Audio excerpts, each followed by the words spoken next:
All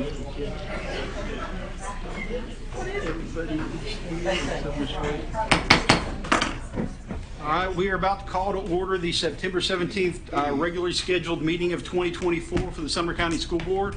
Before we open, I'm going to stand for a moment of silence, followed by a pledge to the flag. Please feel free to join me if you'd like.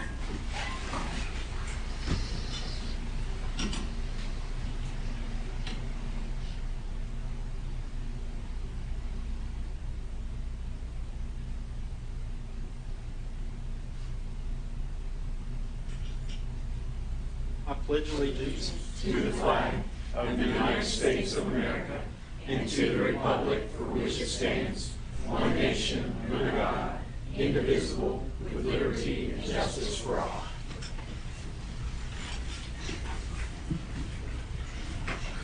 All right, first item on the agenda is roll call. Mr. Johnson? Yes, sir. All members present, Mr. Lacey's on the phone. All right, as Mr. Johnson said, we've got Mr. Lacey joining us on the phone, so we'll be taking votes tonight roll call style, just so everyone is aware. Next item on the agenda is adoption of the regular agenda. Do I have a motion? Do you have a second? Second. All right, thank you. Any discussion? Mr. King? Yeah, I would like to add an item, a discussion, action, or discussion and or action regarding tutoring, funding of tutoring at our schools, options for tutoring. I don't know how we could word that, but I'd like to add that. As, So could you please state your motion? that's what I'm trying to figure out. So discussion and or action regarding supplementing or paying for tutoring services at our high schools. I'm going to let Dr. Langford respond to this real quick. Yeah, I had heard that Mr. King was calling around talking to principals today for clarity on that, and I'm happy. I've got it in my report tonight, so I'll be happy to address it. And okay. I don't know that there's really that I would make a recommendation to the board because I think that there's sufficient funding for it. Okay. Do you have a second? All right, motion dies for failure of a second. Any other? All right, seeing none, all in favor say aye. Aye. Opposed? No. All right, thank you. That passes. Next item on the agenda is adoption of the consent agenda. Do I have a motion? So moved. Thank you, Ms. Hayes. Do I have a second? Second. Thank you, Ms. Tucker. Any comments? Seeing none, all in favor say aye. Aye. Opposed? Is that Mr. Lacey chiming in late over the phone as usual? It's a delay. That is not, I'm not saying that Mr. Lacey is always late chiming in. Always a delay with the phone, so that's what I was trying to imply. All right, next item on the agenda is consideration of minutes. First, discussion or action regarding the minutes of the August 20th, 24 regular meeting. Do I have a motion? Thank you, Mr. Lancaster. Do I have a second? Got a second. Any discussion? All in favor say aye. Aye. Opposed? All right, that passes. Next item is discussion or action regarding the minutes of the September 3rd, 2024 special call meeting. Do I have a motion? Thank you, Mr. Lancaster. Do I have a second? Thank you, Ms. Tucker. Any discussion? Seeing none, all in favor say aye. Aye. Opposed? All right, that passes as well. Next item on the agenda is always one of the highlights of every meeting, and that's hearing from our delegations. So I believe tonight we have Mr. Dave Mooney of the Hendersonville VFW is going to present to us.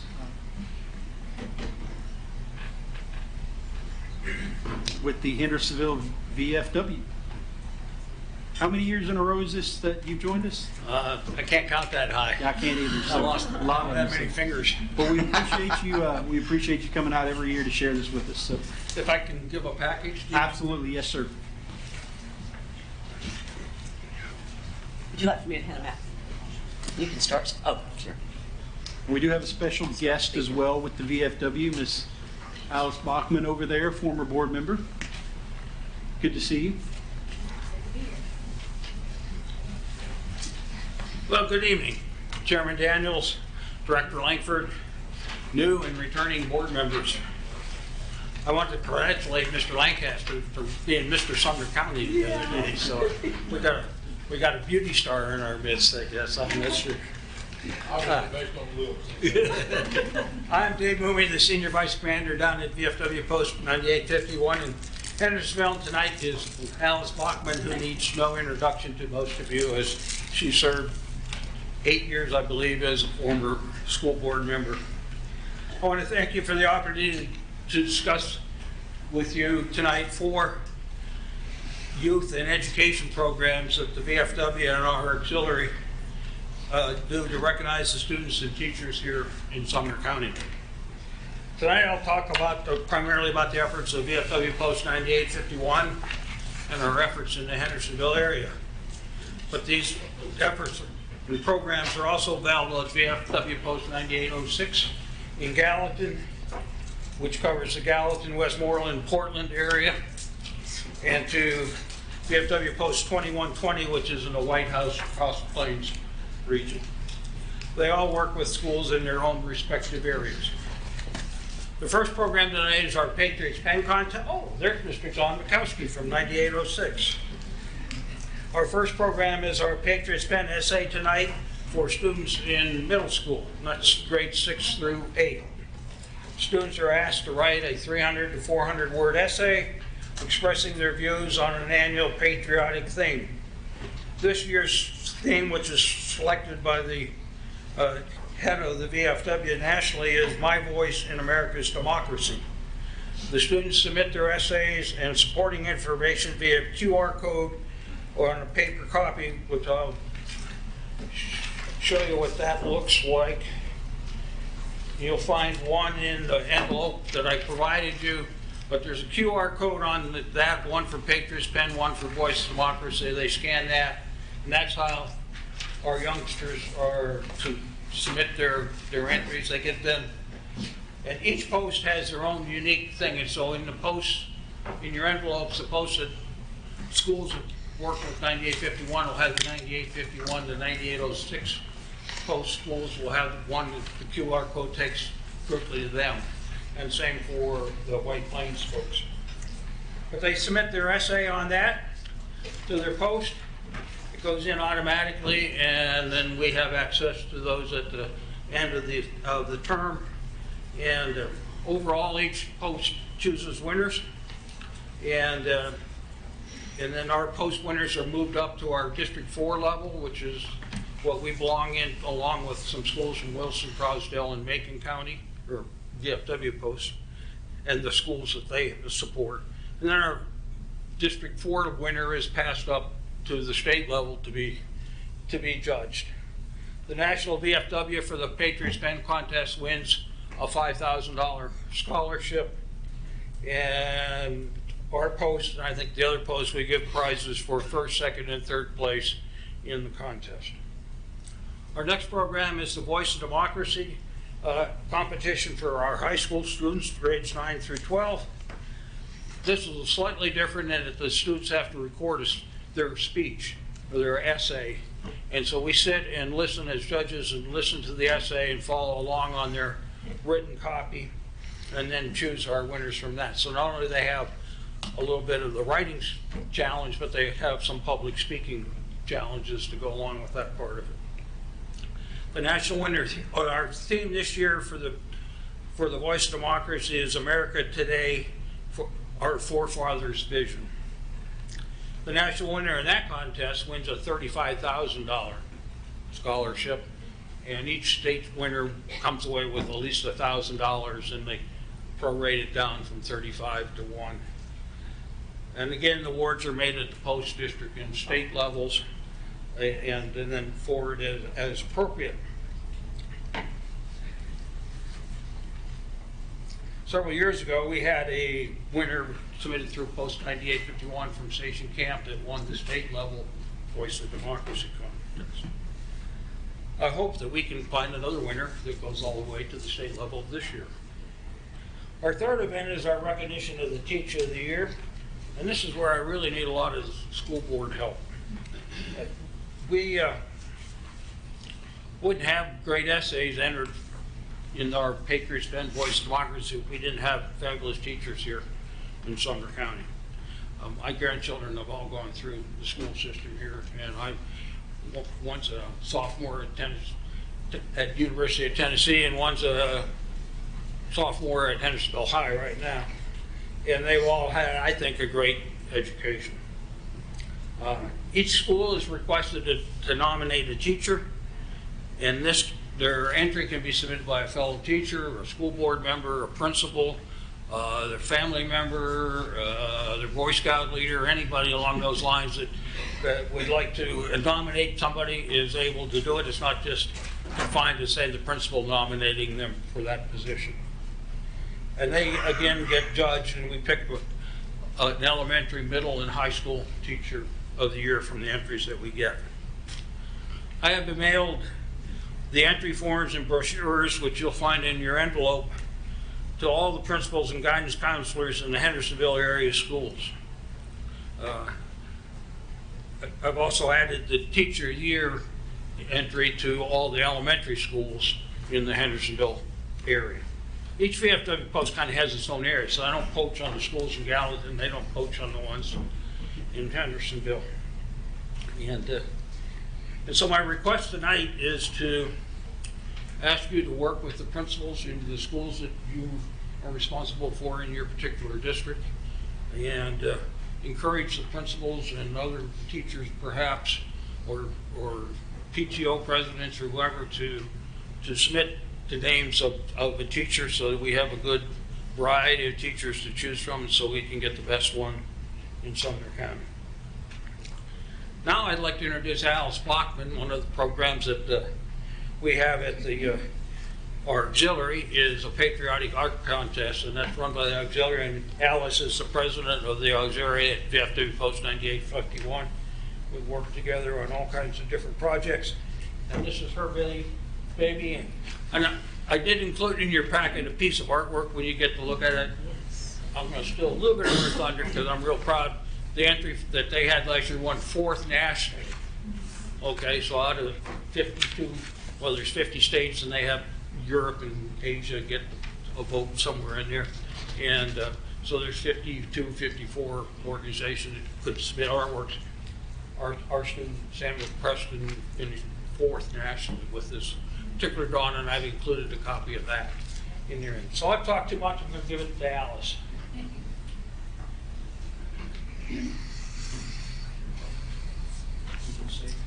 Thank you, Dave. Good to be back in the boardroom. Events on this side of the desk, but it's been a little while, but I think I've been here before speaking about this, but I want to address Chairman Daniels, Dr. Langford, and the board members, and welcome to the new board members. We're glad you're here.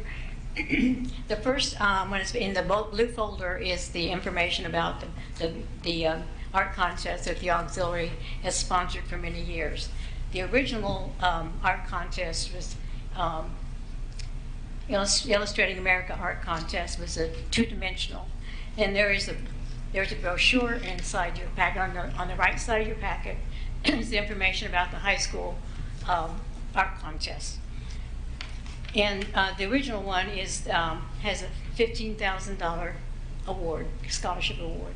And we did have a winner here from the station camp many years ago, and it was $10,000 for her at that time, and she's since graduated from East Tennessee.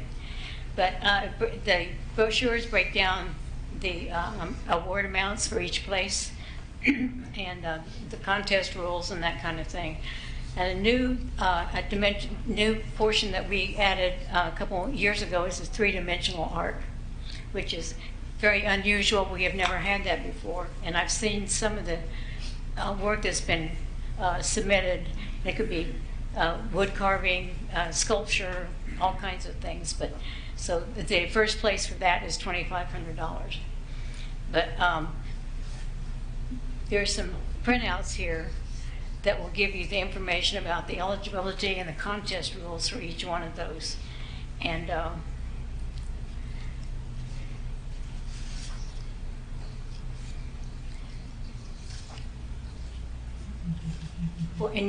you don't have to be, the child does not have to be a member of a military person or affiliated with the VFW at all.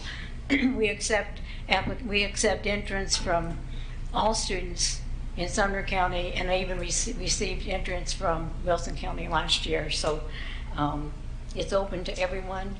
And like I said, the handouts that are the printouts give all the rules and regulations and all that kind of thing, and the entry form for each one. And that goes as well for, excuse me, the 3D art as well. Now, a couple of years ago, we added another contest for the kids in grades K through 8. And they do not have, one thing I wanted to mention about the high school patriotic art is that if there's the American flag is used in it, it needs to conform to the American flag standards. Now, it does not hold the same for grades K through 8. They're broken down whenever they're submitted, and when they're judged, there's a judging criteria for each one of them. But for the grades K through 8, they're broken down in age groups, so they're not all lumped together.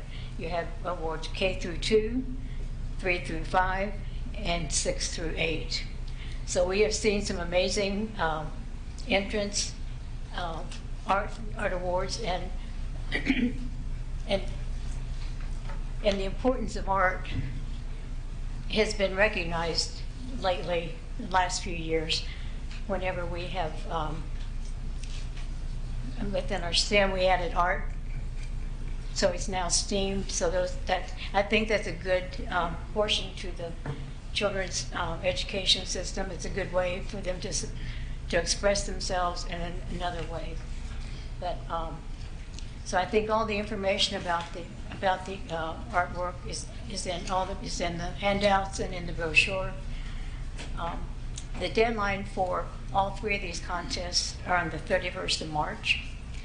So we have some time. I will be going to the schools and passing out this information. And if you all would like, my contact information is in my card. And if you need, I will be glad to email you any of these, so that you can pass it out to your schools if that's easier that way.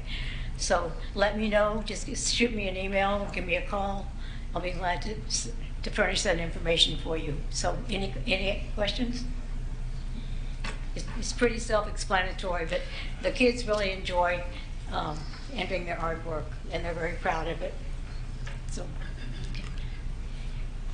Ms. Lincoln, I just want to take a moment while we have you. Y'all come every year since I've been here and offer our students scholarships and the opportunity to learn about patriotism and to hear a call to serve the country. And I just want us to take a moment to thank y'all first, to our veterans who you only get to be in the VFW in one way, and that's by fighting in a foreign war. And we don't stop enough. I can remember one of the years I was principal, a grandfather came up and he'd fought in Vietnam, and he'd never been to a Veterans Day ceremony, and his granddaughter got him there to get Beta Club points. And he came up at the end and he cried and he said, I think he said, I'm 67 years old, I've never been thanked once for my service. And in my mind, it's like, this is why we do these veteran services, and it's also why we need to thank y'all, because I think for our young people, not just to apply for a scholarship, but to get to meet people of your character and hear your stories of how you loved and served your country. And then when you came back in times that were hard for anybody today to even understand, to continue to love your country and to serve and to give back. And if you're ever at the VFW, it's not just about telling war stories and having a beer or two. It may be about that at times, but it's more about serving and continuing to give back and finding ways to take care of others. So from me, from the bottom of my heart, thank you for your service, for your sacrifice, and for your continued love and willingness to share that with future generations. And I'll probably go tear up on this one, Alice, but you know, your life exemplifies what it means to be a person of character, a leader of character, a person of the deepest integrity, whether that's serving in the 1,000 different ways you've served communities. And I'm thankful for you to be here to try to tap and connect to a group of kids who have amazing artistic ability and to help them see a way to do that to serve the country and to learn about our great country. So I can't, for all three of you, I can't thank you enough. And just on behalf of the Sumner County Schools, we love and appreciate you, and thank you so much for what you do for us. Thank you so much, and we're very proud of Sumner County.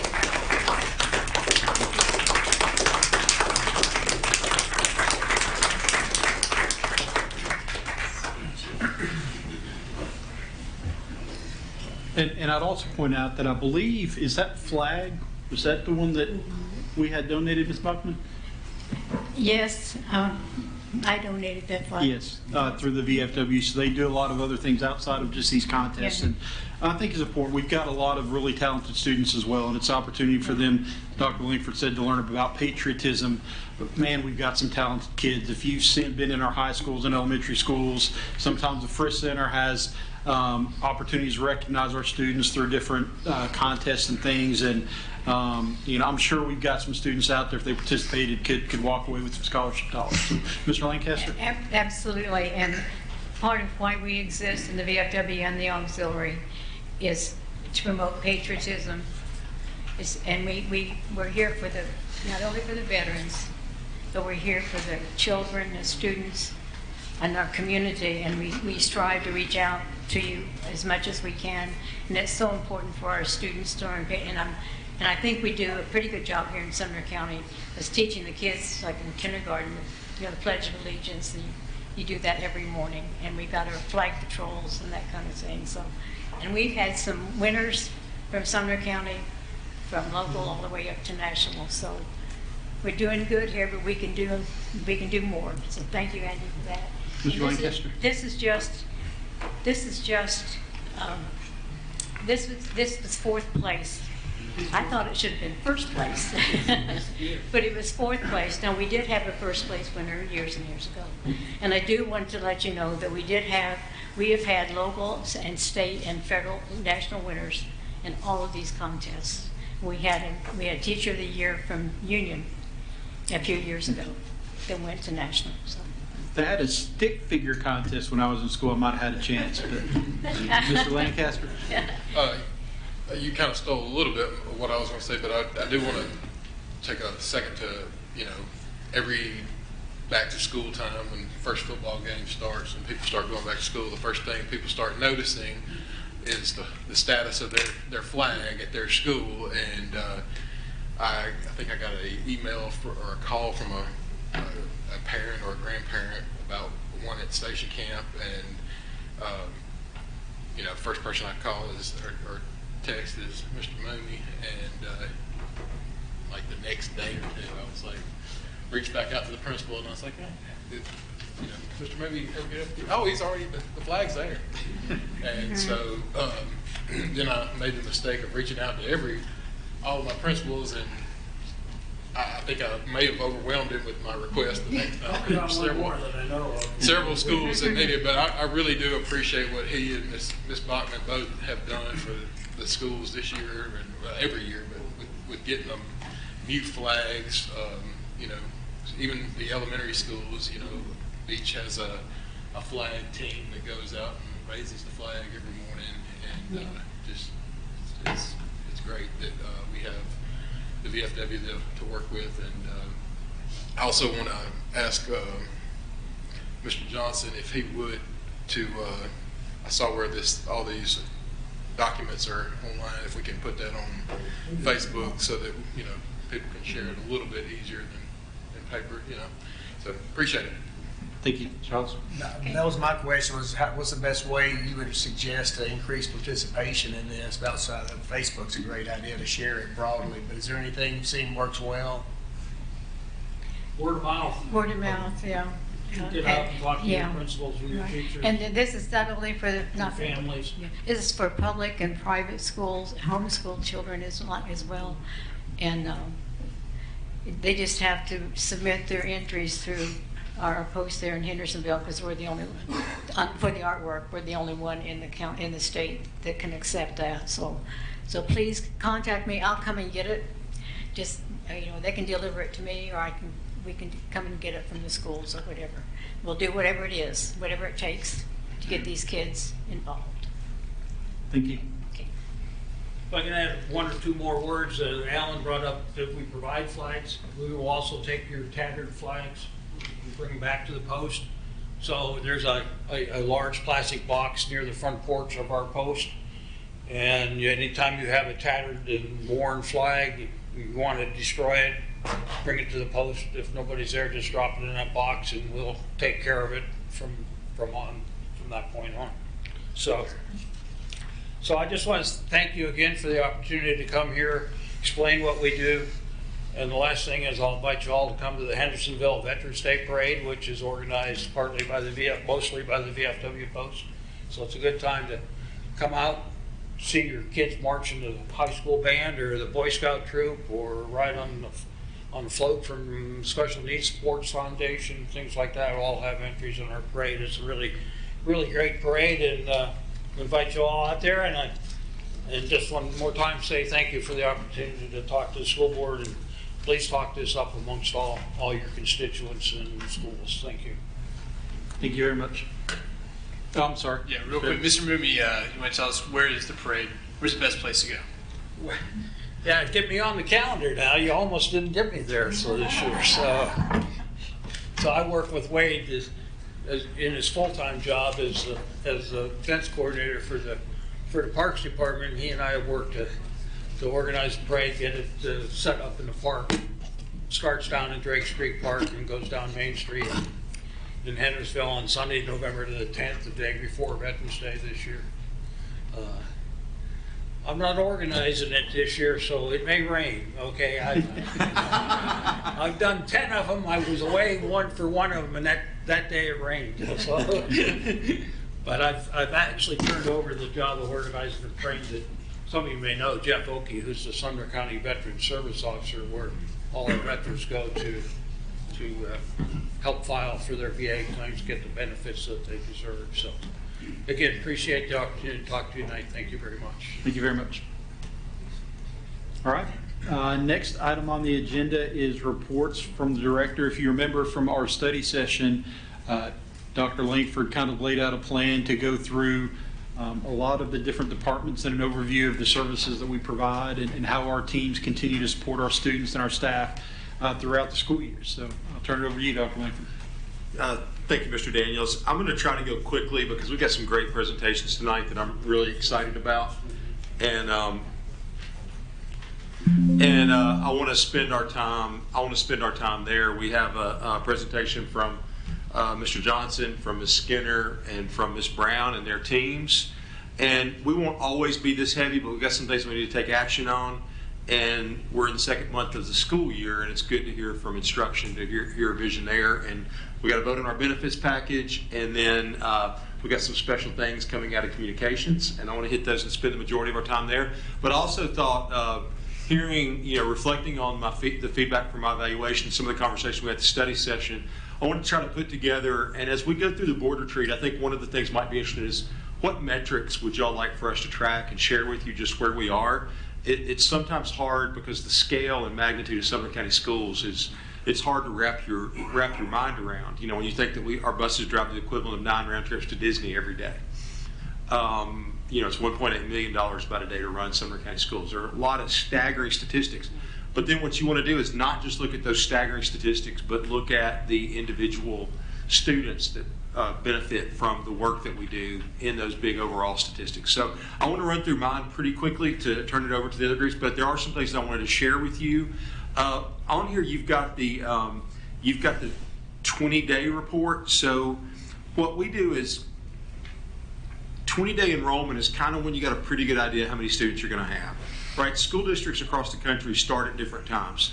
If you're in the north or the Midwest or the West, you typically don't start school until around Labor Day. And then you get out around the end of June. In Tennessee, and definitely in Sumner County, it's red letter gospel law that you have to be done by Memorial Day. Right? School has to stop by Memorial Day. That's not really in the gospel, but it is in Tennessee. It's at least orange. But anyway, So kids start school differently, and when people move here from a different area, they don't always know that we start school typically right around the first week of August. So we also can't take kids off our books until they enroll in a different school. And a lot of schools don't pull those kids in until close to their start of school time. We do new student enrollment about 2 weeks before school starts. So it's kind of all over the place moving the first 2 weeks. You will typically on the board hear calls, oh my gosh, we're up 125 students, right? They may have increased enrollment by 125 students, but they've also had 175 different move out to other places too, because we're also in an area where we're suburbanizing rapidly and people are getting transferred and they're pursuing other options. And so we have a lot of people moving in and a lot of people moving out. So if you look, what I would prefer to do is do a little bit more of a picture of growth and where we are school-wise next month. It'll be fully settled down, but I wanted to go ahead and share the 20-day report, and you can see that we're up slightly from last year, but we're still feeling the effects. Now, I don't think that this lull in growth will last forever. Rutherford has continued to add between 1,500 and 2,000 students a year the last few years, which is crazy. That's like adding a high school every year. Our largest numbers have been around, you can see you've got the historical numbers there, usually somewhere around 300 to 500 in a big year. A few years higher than that, but pretty consistent. With interest rates where they are now, and with the average home price being somewhere around $700,000 in the southern part of the county, it's harder for young families to move into Sumner County. We were in Westmoreland this morning, and the new houses that are going up there are in the 350s. So it's something that we're seeing across Sumner County is it's harder and harder for young families to access living in Sumner County. So that's going to be an ongoing issue, not really for the school board, but I'd like to give you a little bit of a better picture, snapshot of where we are school-wise and things like that. But that's more of a presentation than we can do tonight. I just wanted to share with you so you go ahead and have the 20-day numbers. So that'll be pretty close to where we are. You'll see some will go up over the course of the year, some will go down. TISA will track the average over the year, and that's how we'll be funded for next year. All right, so let's back during budget, we started this question, and I think this is something for us to think about all the time. We think about this on my team and across the school district all the time. How are we providing the best pre-K through 12th grade education for all Sumner County students? We try to let that guide every decision that we make. And so I want to give you a few updates. One of the questions I've had is, how important was compensation? We increased compensation last year by $29.3 million. We went from $12 an hour to $16 an hour starting salary for our classified employees. We went to $47,800 for teachers. So what does that look like? We also added $10,000 for all SPED, behavior, and RT Fisher teachers. So how does that look on the ground? Well, last year at this time we had 150 classified openings. We had 68. We have 68 this year. At the end of the school year, we had 47 openings in school nutrition. We currently have 6. So it's working. Some of these numbers will go down. We're just in the process of interviewing and background checking and training and getting onboarded. Certified has gone from 62 at this time last year to 36 currently. So we still have a ways to go, but compensation has made a huge difference already. The best thing I've heard that lets me know that it works, somebody that works in a restaurant or that manages a restaurant in Hendersonville said that we've become their biggest competition because people are leaving them now and coming to work for the school system, and that's what we want to hear. Is it appropriate to ask questions during this, or should I just wait? Yeah, go ahead. Go ahead.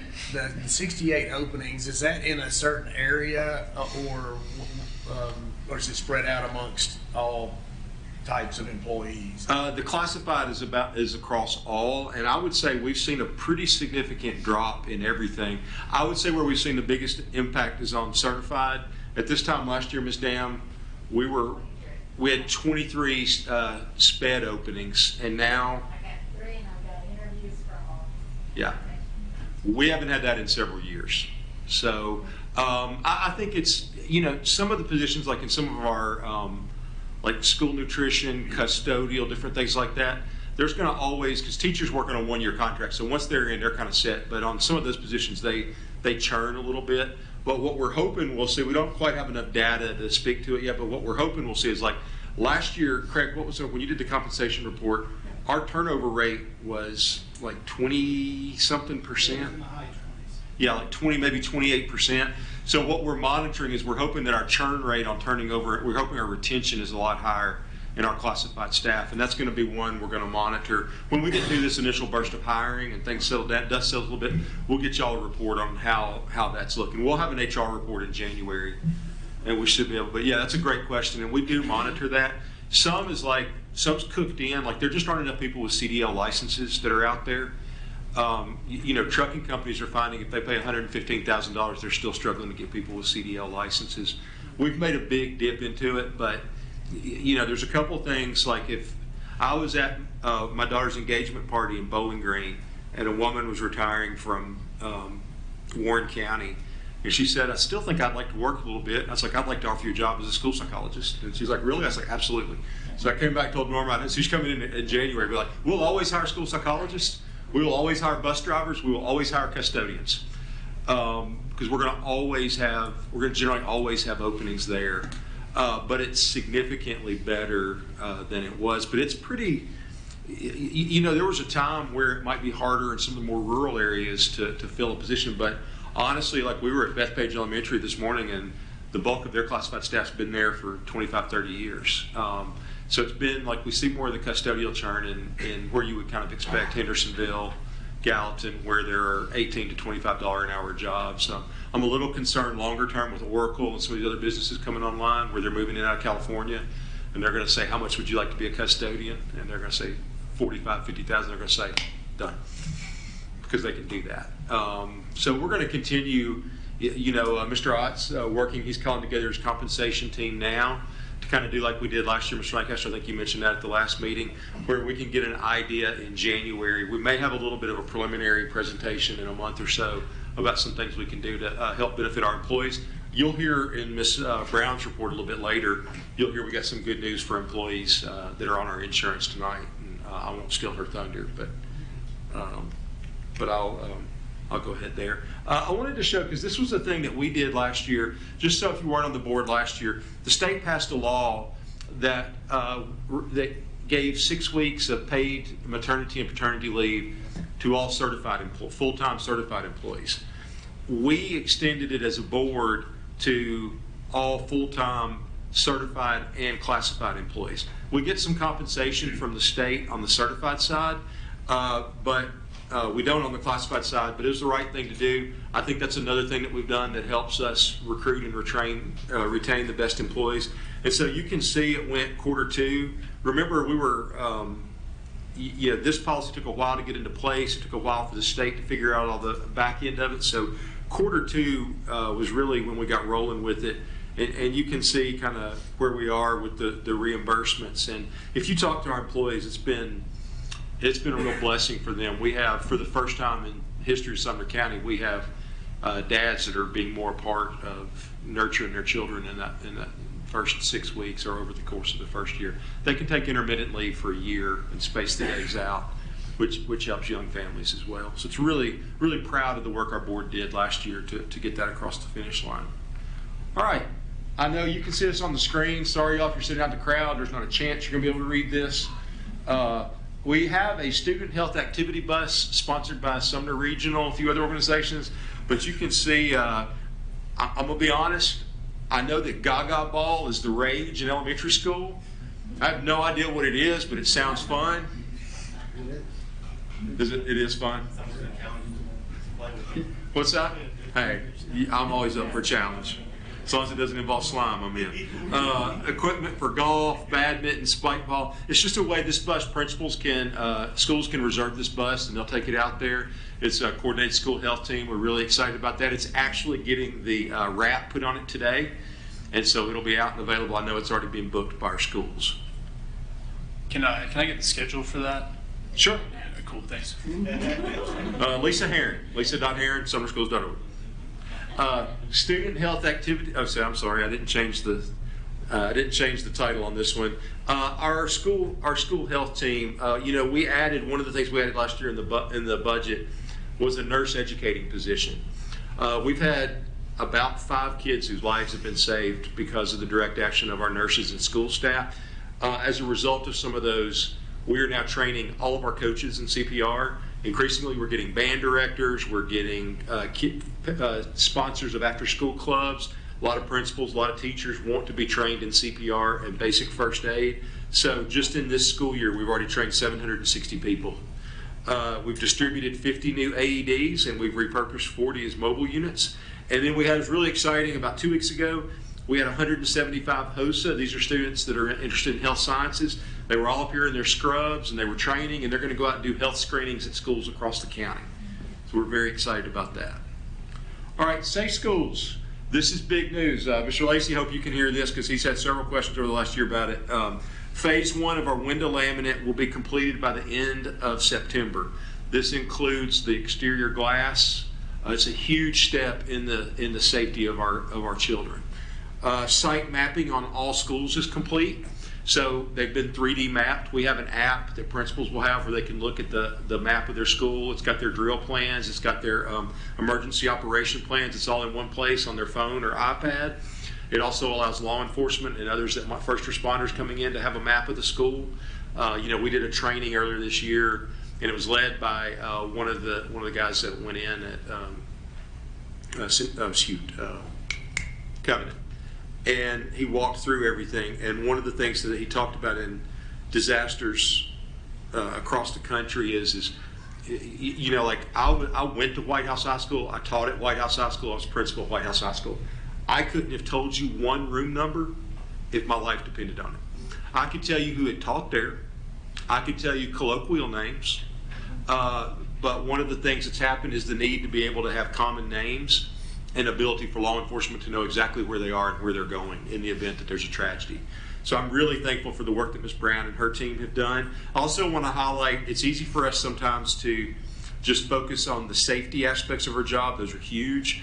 But her team also does a tremendous amount of behind the scenes, proactive stuff to support the needs of our kids. As we've shared before, the mental, social, and emotional health needs of our children and families is unprecedented. It's staggering the needs that our community has now in the areas of mental health and social and emotional support. And Katie's team of crisis social workers and others do a tremendous job of meeting the needs of our kids, heading off problems before they start. And again, I'd like to give a huge shout out to our SROs too. They're not just law enforcement officers, they're vital parts and vibrant parts of the school community. And you see them teaching classes, they develop strong relationships with the kids, and they're very proactive in identifying threats and needs at the school.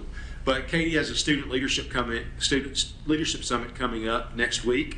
There'll be 150 students there, and those are kids that are going to be leaders on campus, staying away from drugs, looking for kids that are alone, being an assist to counselors and others to help them in the school, and 90+ care teams. Vape sensors are active now at all middle schools. They're going active in high school soon, and I'll just go ahead and warn you, there's going to be a spike. Vapes are out there everywhere.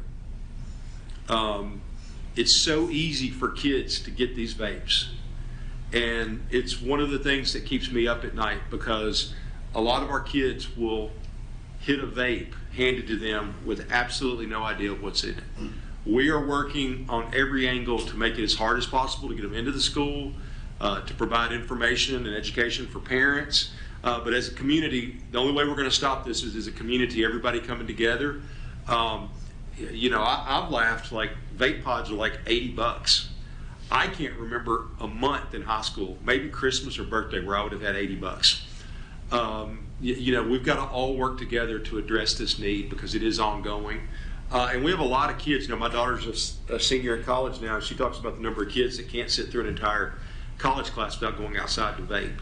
They're addictive, they're bad. The vape sensors will trigger and give us away because a lot of times kids go into the bathroom. Obviously, we're not going to have a tremendous adult presence in student bathrooms other than just make sure that they're safe. And so there are a lot of places they can go in there to vape. And so these vape sensors will help make it serve as a deterrent and help us kind of resolve that problem. But I'll just go ahead and prepare you. When they go live in high school, they're going to go live. And then we'll hit other districts that have done this. They'll spike, and then it'll drop. And that's what we're looking for, is that drop.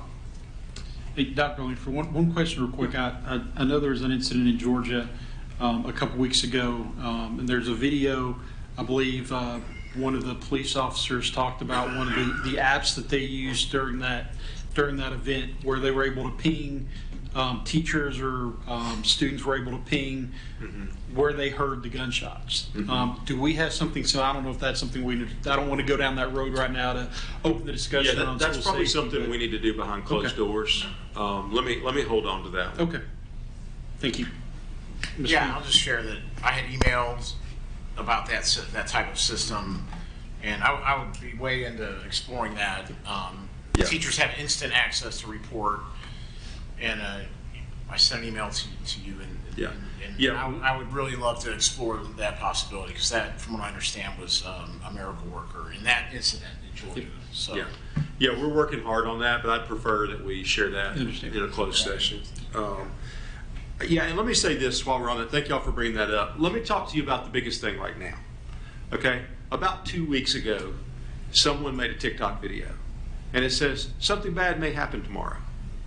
All right? And people are copying and pasting the names of schools and dropping them in the comments, and they're creating, there's a video from Florida where the police chief down there said, basically, we're going to prosecute anyone we can find that's participating in this. In Tennessee, threats of mass school violence it's now a felony. Law enforcement is taking this very seriously. Juvenile court judges have said that they're going to incarcerate, they're going to jail people that do this, because it's creating panic. We've had several over the last 2 weeks where, sometimes they're just throwing the initials of schools. Well, I mean, you think about the initials of our schools. How many HHSs, GHSs, SHSs, there are hundreds and hundreds of them across the country, and with TikTok, you have no idea where they're posting. Homeland Security has come out and said that these are fake, but I want you to know that we still investigate every one of them. Right? It's a tremendous. Officer Chris Vines and his team of SROs are doing an amazing job, but they're spending hours and hours of their time when they could be doing a lot of other more beneficial things, tracking down TikTok rumors. And so I just want you to know that we take we want to be wrong 10,000 times than miss one, because we said, it's just a hoax. But they're doing a tremendous job of tracking it down. But at the same time, like the TikTok things is a hoax that's been going on nationally. Homeland Security spoken out on it. Mr. Lancaster. Yeah, I'm just kind of piggyback both on them. Do we have anything on the books yet for when we can have a closed door session for that? But also to kind of jump on what you're talking about, driving over, I'm listening to the radio, and I think they were talking about, I think it was either Metro or statewide, they were basically talking about trying to get kids not to repost, just report, not repost. I think that was the name of it. Do we need to potentially look at some sort of policy or something on not just, we have the reporting or the actual threat of a mass violence event, but do we need to look at like just this reposting the same little TikToks or whatever that comes out, or just having it as a discussion either in a study session or at this open or a closed door. Yeah, so right now we have the November study session set to be safety and security, and we did that because we should be done with a lot of the phase 1 projects and looking to see what direction we want to go with phase 2. I can tell you that any and all of the things that you've emailed me about are under, like, some of the things we already have and some of the things we can add in, but our plan, I want to be very generic here, our plan has always been to start with the things that, and remember, like Officer Hirsch that retired last year is the expert nationally on SROs and school safety. And, his guidance is start from the outside and work in. Like, you create a series of obstacles and delays and things that protect our kids. Law enforcement gets to our school buildings in incredibly short time periods. And our first responders and law enforcement, everybody work together and train together constantly. They take it very, Sheriff Craddock, now Sheriff Weatherford before, they take it very seriously. But yeah, I feel like we'll be able to give you a lot more information in November, like the first part of November, and I think it's best to do it in a study session, just in terms of people being to come in, because otherwise we have to clear the room and to do a voting session. I'd rather just do it as a study session, and then we can take 2 or 3 hours and talk about school safety, and then any actions that we want to take we can come out of in the November. But I assure you, like, I mean, we had the #1 SROs in the nation last year, and we've only gotten stronger safety-wise since then. The ballistic film is an amazing product. We actually we had a lawnmower throw something at a window, and when you see, 5 years ago, that would have just shattered that window and it would have been completely open. And you see the effects of it. It's, you see how effective this film is. But I'd prefer to kind of stay generic right now. Well, and just for the new school board members to kind of wrap up this conversation, there's very few things that we can discuss in a closed session, executive type session, and school safety is one of those. So that's why when Dr. Langford's a little bit generic and he talks about a special session to discuss school safety, we'll clear out the room to make sure that those of us that need knowledge have the knowledge. So. Mm-hmm. And I would say this: if you look at the Georgia school shooting, the #1 thing that happened there is the SRO went to the sound of gunfire, and that's what our SROs are trained to do. And the number one thing that stopped that was that SRO doing that, and he did what he was trained to do. If you see in Florida, they didn't. In Stoneman, they didn't. And I'm thankful every day for the men and women that we have that are protecting and serving our schools, because I have no doubt that our men and women would do that. In the unlikely event that happens. All right. That shouldn't have been in there. Here we go. All right, stadium updates. Let me go real quickly through this. I'll happy to do a longer presentation. We get a little closer. There's not a ton going on right now.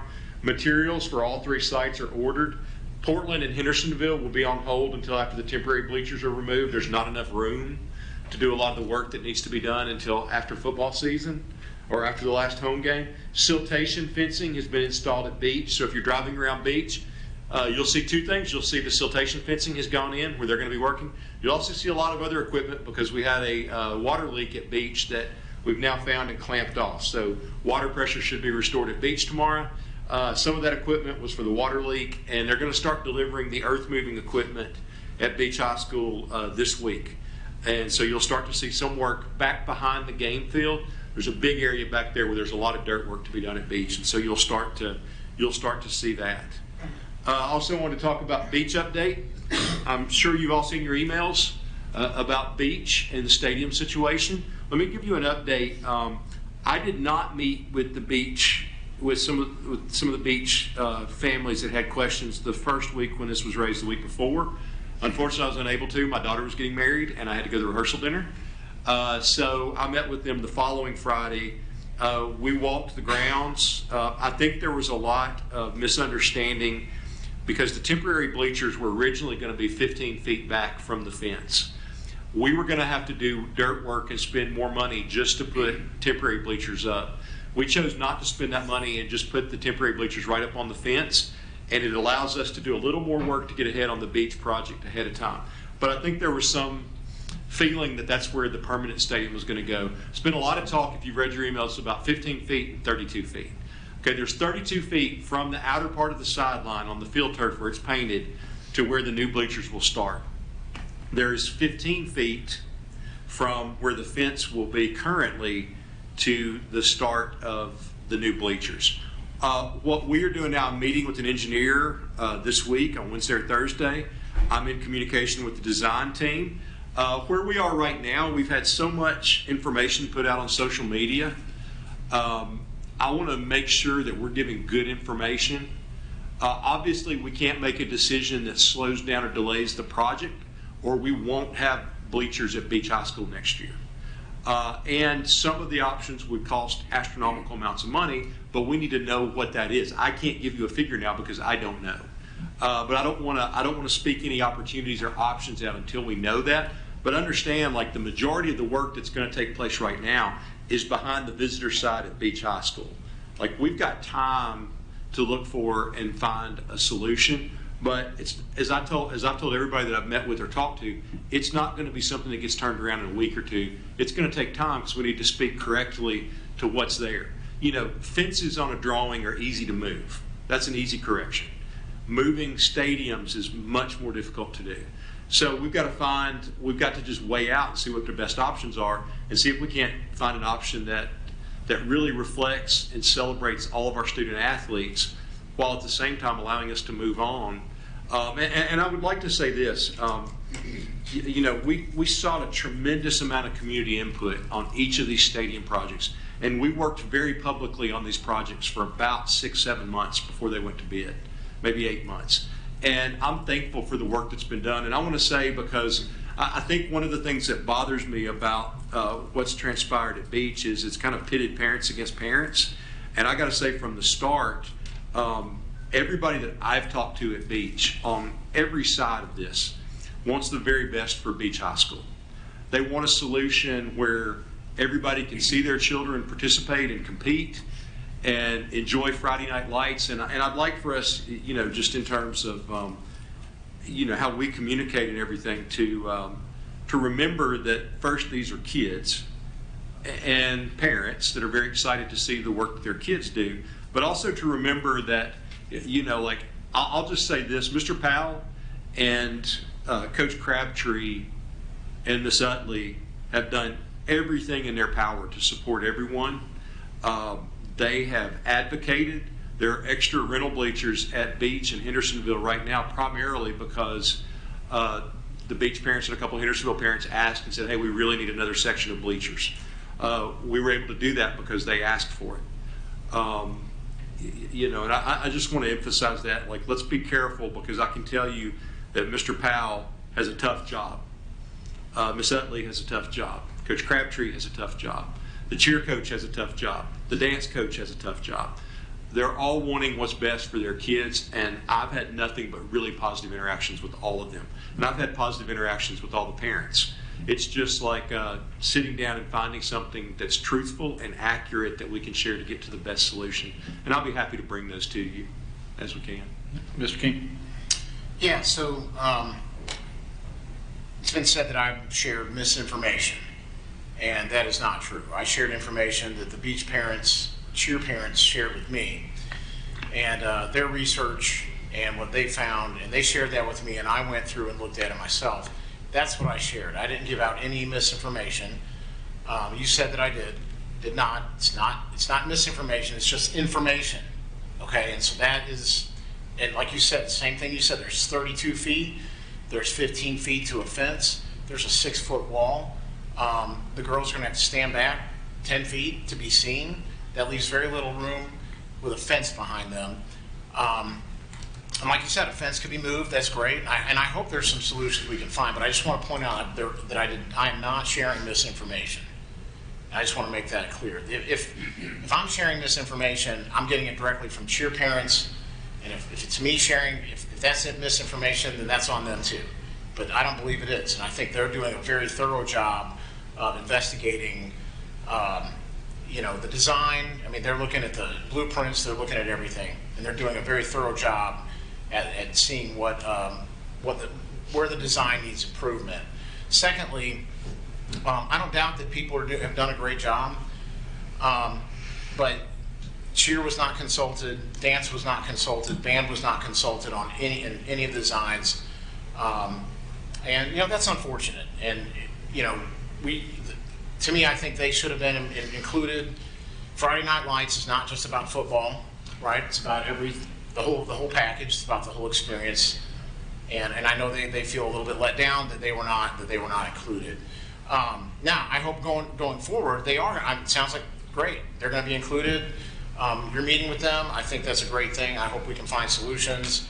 And like you said, we got 2 months. I'm glad to hear that there's discussions happening with design teams, architects, engineers. I'm pleased to hear that. And so again, I hope we can find that solution, and because I think you're right. Everybody wants what's best for the kids. So Yeah, I just encourage. I didn't put out any misinformation. I just want to put that on, get that on. Well, if you contact me, though, I'd give you correct information, which would help you a lot. But I don't want to get bogged down in that. Mr. Evans? Yeah. Yeah, I just wanted to make sure, regardless of beach, with us working on these other projects, this won't be an issue at other schools. So from that spacing, I know it's a little bit different because there's not a track. So Yeah. you know, most schools they have a track. Most of them can cheer or dance on that. But what I wanted to make sure, as we're being proactive instead of reactive, like since we have this issue at beach, are we gonna? I don't want to be surprised about anything. No, I think, Mr. Evans, I think the thing is like you could design a project until doomsday. Eventually, you have to build it, and if you could go back in time and see the conversations that took place at Beach and took place at Hendersonville, took place at Portland, there was extensive community involvement, extensive conversations, and these plans were shared. You know, I think what's really neat about it is that we didn't just drop a cookie cutter stadium each place. Like each stadium reflects Hendersonville's moves all the football operations into the stadium. Because that best meets the needs for Hendersonville High School. It then frees up the iron bunker to create dressing rooms and weight rooms for other sports. Hendersonville is landlocked. They need every square foot of space. Beach has more land, and they were able to create like a vol walk type experience. But for the first time in 40 years, you're going to be able, if you're handicapped or mobility impaired, you're going to be able to pull up right where you should be able to and walk in on flat surface and then get up into the bleachers. It's a great thing for Beach. Now, at some point, there are always going to be trade-offs, right? What I can say though is that, and I want to reiterate this, is whether it's the Portland supporters and families, Hendersonville Beach, everyone that I have met with that's been involved in the process, that's been engaged and open, that sat down and met with me or with members of our team, it's been very productive and very positive. And so I would just say let's try, because what happens is I've heard some of the comments, well, this coach is saying this was like, I can assure you Coach Crabtree is, or Coach Beasley or Coach Hicks have said nothing but we want every child represented in that stadium. So I think we're good overall. Ms. Prinny? Yeah, I think just an easy one. I'm excited. I know that we're going to come up with some really good solutions, but I just wanted to make sure from you, I know you've talked to the cheer and coach team and cheer and dance coaches. As those solutions come by and as you get information, we continue to have those conversations with them. Yeah, yes, and I think that what I think you have to remember from the school board is that our role, just like my role as director of schools, is not to determine everything that happens at a high school game, right? We have principals and coaches because they make those determinations, and they make these decisions every day, and they do it collaboratively. Like you're going to see it in the spring because girls flag football is coming for the first time, and it's wildly popular. Like the first sport that we're probably going to have big cuts in Sumner County is probably going to be girls flag football. Right? There are going to be more kids cut from girls flag football than there are from cheerleading, because we have 60 to 100 girls at times that are wanting. Some schools are wanting to play that, but girls flag football falls right in the middle of softball and track season. So what's happening is rather than limiting kids' opportunities, the track coaches and the softball coaches are working with the flag football coaches, and they're figuring out a way. I'm excited about it because I think kids have to specialize too soon and only play one sport when I think kids should play multiple sports. There's a lot of benefit. Now, if you're a great soccer player and you want to play soccer, I'm all in. You should do that. But if kids have the opportunity, they should have that. But I say that to say that, like the hardest thing you do as a high school athletic director is manage fields and courts, because you have more teams than you have space, and you get through it because everybody learns to work together. And that's an extension of this. So, some of the things that I think are issues that are coming out on social media is not the right place to resolve how we work the Beach or Hendersonville or Portland Stadium. It's the people that are actually utilize these, the coaches and the principal, but a lot of these are a principal call. And I'm not saying that because I'm happy to take any and all responsibility for anything. It's my job to make sure the stadium is built. It's the principal's job to determine how that stadium is utilized. And I have the utmost confidence in Dr. Woods, Mr. Powell, and Dr. Sawyers that they will do it in such a way that I mean, the exciting thing is that Beach High School has 48 cheerleaders and dancers. Hendersonville has easily that many when you look at dance, cheer, majorettes, and the other groups that are out there. I think that's pretty exciting that the entire track at Hendersonville, or the entire area in front of Beach, is lined with kids that are there to support the school. So we're going to have to think, regardless of the size of the stadium and space, we're going to have to think differently because we just have a whole lot more kids. I'm excited band is growing for the first time. I think the investment we made last year in middle school band is going to continue to fuel that. I long for the day we can get 100 kids back in band. I think all that's exciting, but it does present some growing pains. But I can tell you, it always works better when we sit down and find areas where we can work together, and that's what we're going to do here, just like we've done in everything else. Mr. King? I think Mr. Lancaster was before me. So. Sorry. Mr. Lancaster? Yeah, so a couple of things. One, when do we anticipate, I know you're saying you're in communication with the design team. When do you think next month we'll have I think so. Some options or the biggest thing, the past 2 years, especially at Beach, I mean, more than any other school, simply because of the way theirs was set up and everything. Hendersonville had a track, but these parents. I've got a daughter that's in 5th grade that's cheering for the junior Bucks, and I know when I go, I can't see her. I have to stand sit right in front of her. So, but these parents that are in high school, and it's. I don't know if there's many things more expensive for a parent than to pay for their daughter to do the cheer lessons and all the travel and stuff like that. And so, I mean, I completely get why people are upset and looking for answers, especially after the last 2 years. So I think the sooner we can provide them with some options, the better to hopefully, quell the issue. The other thing, looking towards the future, I know you mentioned flag. When will we know, back in the spring, I had a lot of disappointed parents that we didn't go with lacrosse. Is that? Dr. Sarver is working on that right now, on a plan. The anticipation is that we will have lacrosse in next school year? Yeah. Okay. Yeah. Thank you. Mr. King? Yeah, so I'm a very curious guy. You've mentioned several times extensive meetings with people, and I'm just curious, what format were these meetings? Were people in a room consulting? Were people invited to a room and consulting on the design? I mean, how did you meet with these? Yeah, and who always in a room because it was mostly in the winter. What I'm saying is, was it like the architect with you, and it was? I was at none of them. Okay, I was at the first one in September that we did at the Rigsby building because we had representatives from each school. Each school brought principal, administrative staff that they chose, their athletic director, football coach, track, cross country, whoever else they felt was a key contributor on their team, plus some boosters and parents. So it looked different at each school, right? Because what we asked the principals to do is to meet with the design team and come up with the product that they wanted for their team. Yeah, I mean, I was just curious about how the meetings went down. That's all. I just when was it? Yeah. I don't know. Were there meetings at the facilities, or was it? Generally, they were at the school. So they were at the school. Okay, I gotcha. Thank you. All right. Okay. All right. Sorry, I was trying to go fast. Last thing I want to talk about is a little bit of school funding. All right. This is something, especially for you that are newer. Sumner County is a little bit of a hybrid approach. We're mostly centralized. Obviously, like we run all of HR through the central office. Principals hire teachers, but teachers have to be vetted and cleared by our HR team.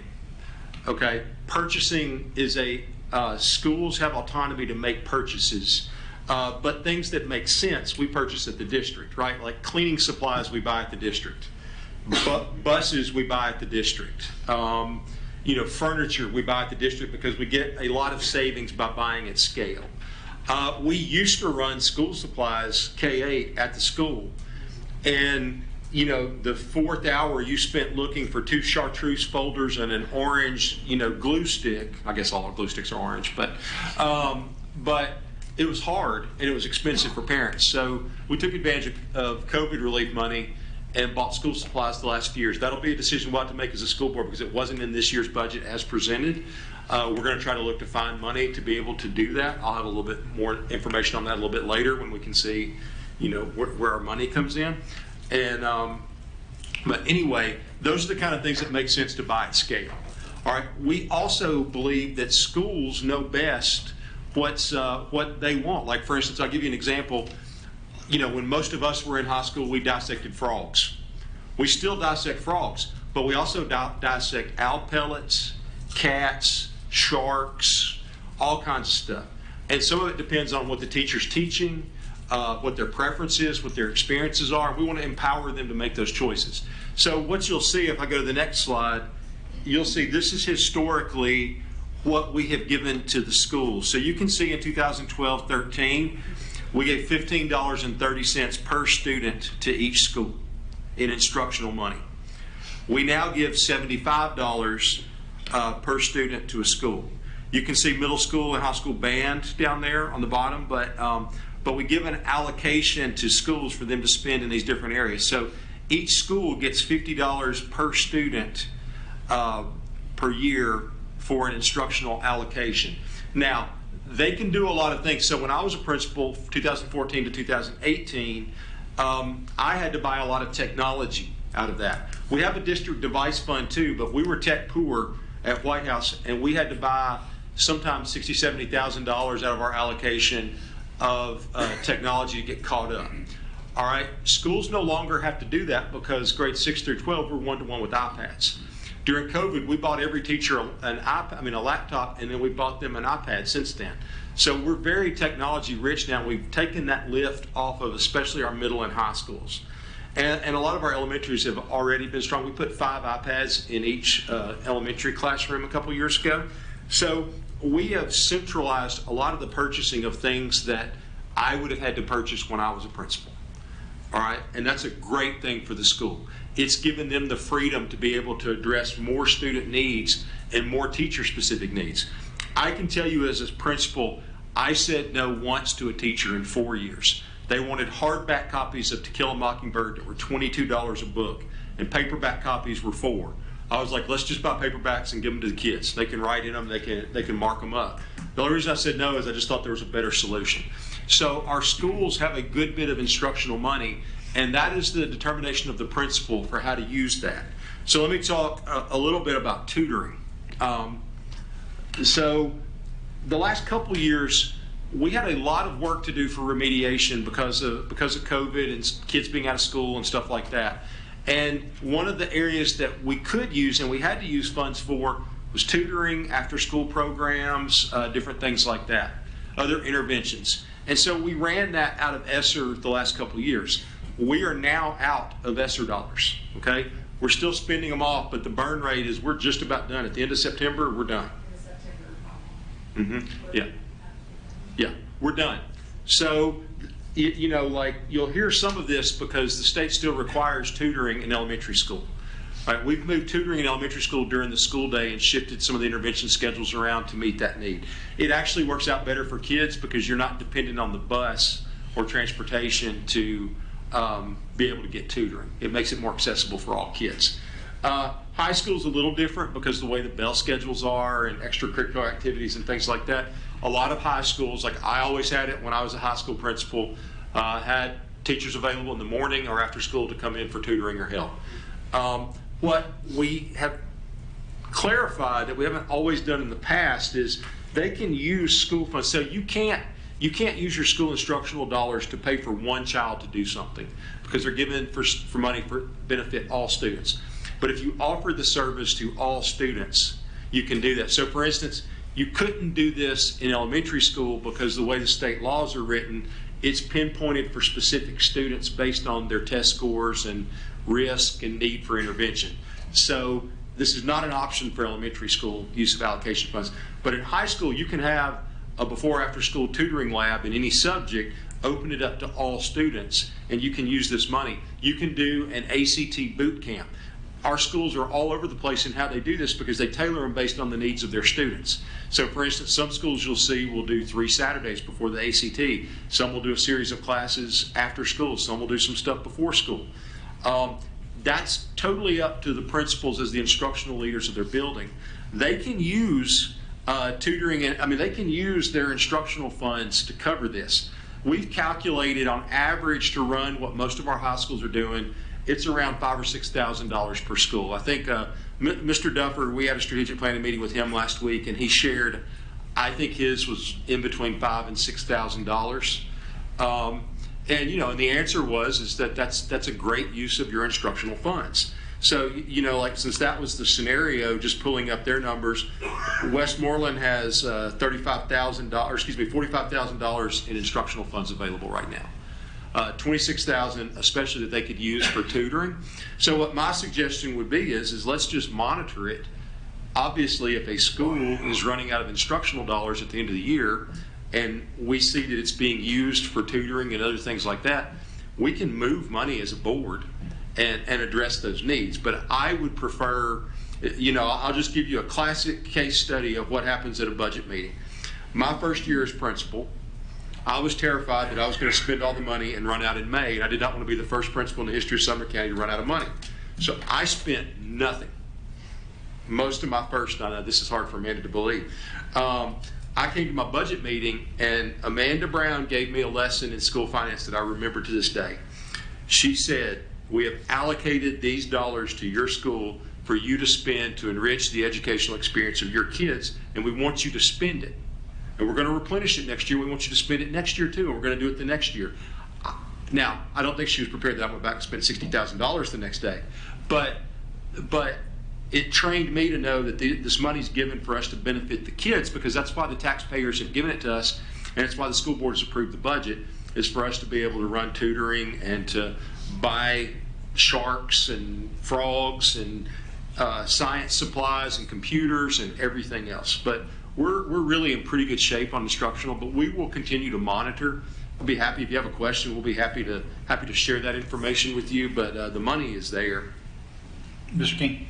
Yeah. So that kind of, you know, that is the background to what my initial motion was to add to the agenda, and I'm glad to hear this because that was what I wanted. I wanted a discussion about this. We can have it in the director's report. That's great. Now, the reason I brought it up and the reason I started looking into it is because I noticed, you know, it was brought to my attention that I think it was Gallatin High School had put out on social media that they were getting, you know, some community support for tutoring, like they're doing some fundraising to help their tutoring program. And for me, I was under the impression that we were going to be providing that. I understood ESSER was running out, and so to me, it was like, well, let's have a discussion and maybe take action to help address that, because I think tutoring, I mean, especially in math, you know, that's huge. And so, well, I love what I'm hearing.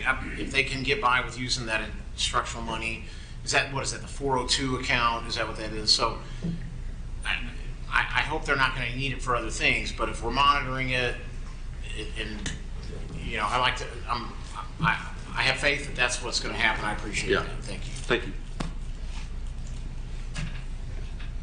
Mr. Lancaster. Yes. Can we jump back a couple of slides to that where you had the breakout there of the instruction, the dollars per student? Hang on, I'll have to get them to. Sorry. Hang on. I guess really the crux of my question here is, I like the plan to, you know, I'm fine with that. Like, as long as principals know, hey, if you got something, just bring it to us. Yeah. You know, encourage them to do that, especially if we've got some dollars to do it. But, you know, going forward. A couple more, please. I think you're talking about, like, go back one more. Yeah. Yeah, that's true. I apologize. I didn't realize I was completely switched slideshows, but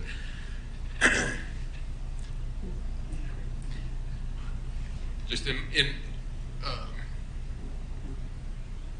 one more.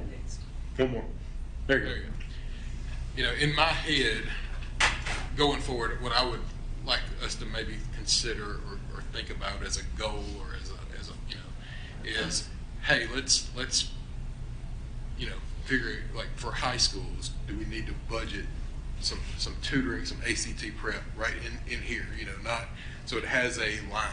If it's $10,000 a school, whatever they, you know, Yeah. you know, and elementary schools might be.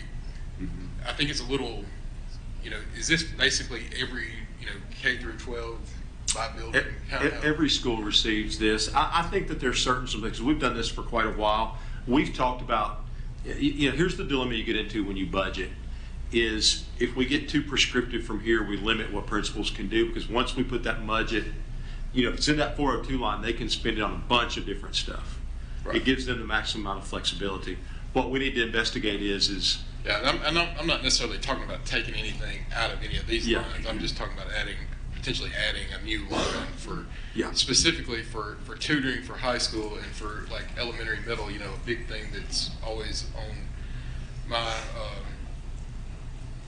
mind is STEAM and having some funding for all of our elementary schools, so that you know, that's one thing that's very, you know, PTO supported, parent group, you know, fundraised and stuff like that. So Yeah. if we can get to a point where our schools that maybe don't have as much fundraising opportunities as others could have a dedicated line on this for, you know, Yeah. STEAM for elementary or middle, and tutoring or whatever for high school. Even, you know, and it can be something, it didn't have to be just, you know, well, I'll be any honest. designated dollars is not. Yeah. I'll be honest, and I don't want to, Ms. Skinner's got a whole instruction department presentation here in a few minutes, so I don't want to step on that too much, but I think what you hit at is something that I think we're going to look really hard at this budget season, is we can also create incentives for STEM and stuff like that by providing additional funds, because, like, for instance, with STEM, the state used to give either $10,000 or $20,000 to schools that went through the work to get, and then last year, with no fanfare or announcement, they cut that money. And it's hurt a lot of our STEM programs who did a tremendous amount of work. So we are going to have to go in and backfill that, or else schools aren't going to. We know the value of STEM schools. It's been great for Sumner County. And I think the other thing that you hit is, it's a question that we ask every year. They have to fill out a compliance report for the state, and it gets down to, like, they compared two schools a few years ago, and we almost got dinged over a part-time library clerk between two schools because the ratios weren't the same. So trying to figure out where we can differentiate how we fund, and then at the same time how we can change those ratios to justify what we're doing to better meet the needs, meet the needs of our schools and students. Mr. Evans?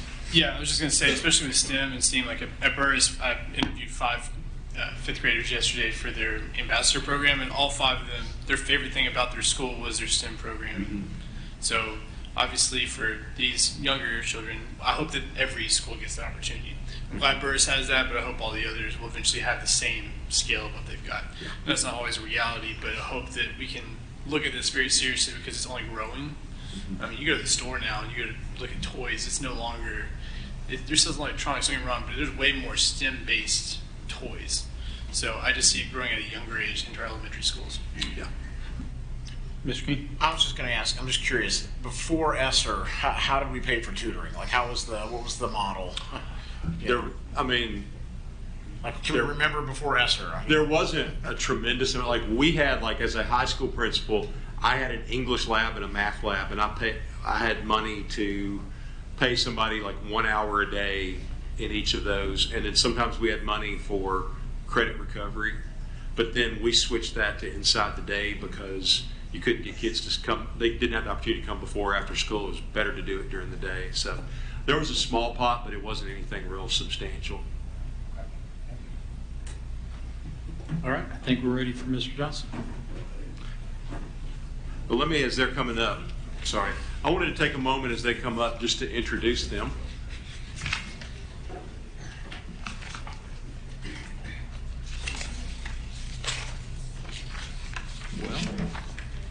Well, I have evidently lost that. So, hang on one second. All right, so I know you all know Jeremy, and I just want to take a second to say this about Jeremy Johnson. Jeremy does a whole lot more than board and community relations. Jeremy functions as our chief of staff for the school district. He connects, he's the glue that holds everybody together, whether that's principals, whether that's y'all, whether that's just literally me, our cabinet, and others. He does a tremendous job. He worked for the Hendersonville Star News before coming to Sumner County Schools. He's worked for the district the past 16 years. And he has designed and implemented almost all of the current communications tools we use, including board docs, Facebook, websites, everything else that we've done. He's done a tremendous job leading Sumner County and serving with our board and community relations, but also many, many other hats. And also with him is Miss Kelly Flood.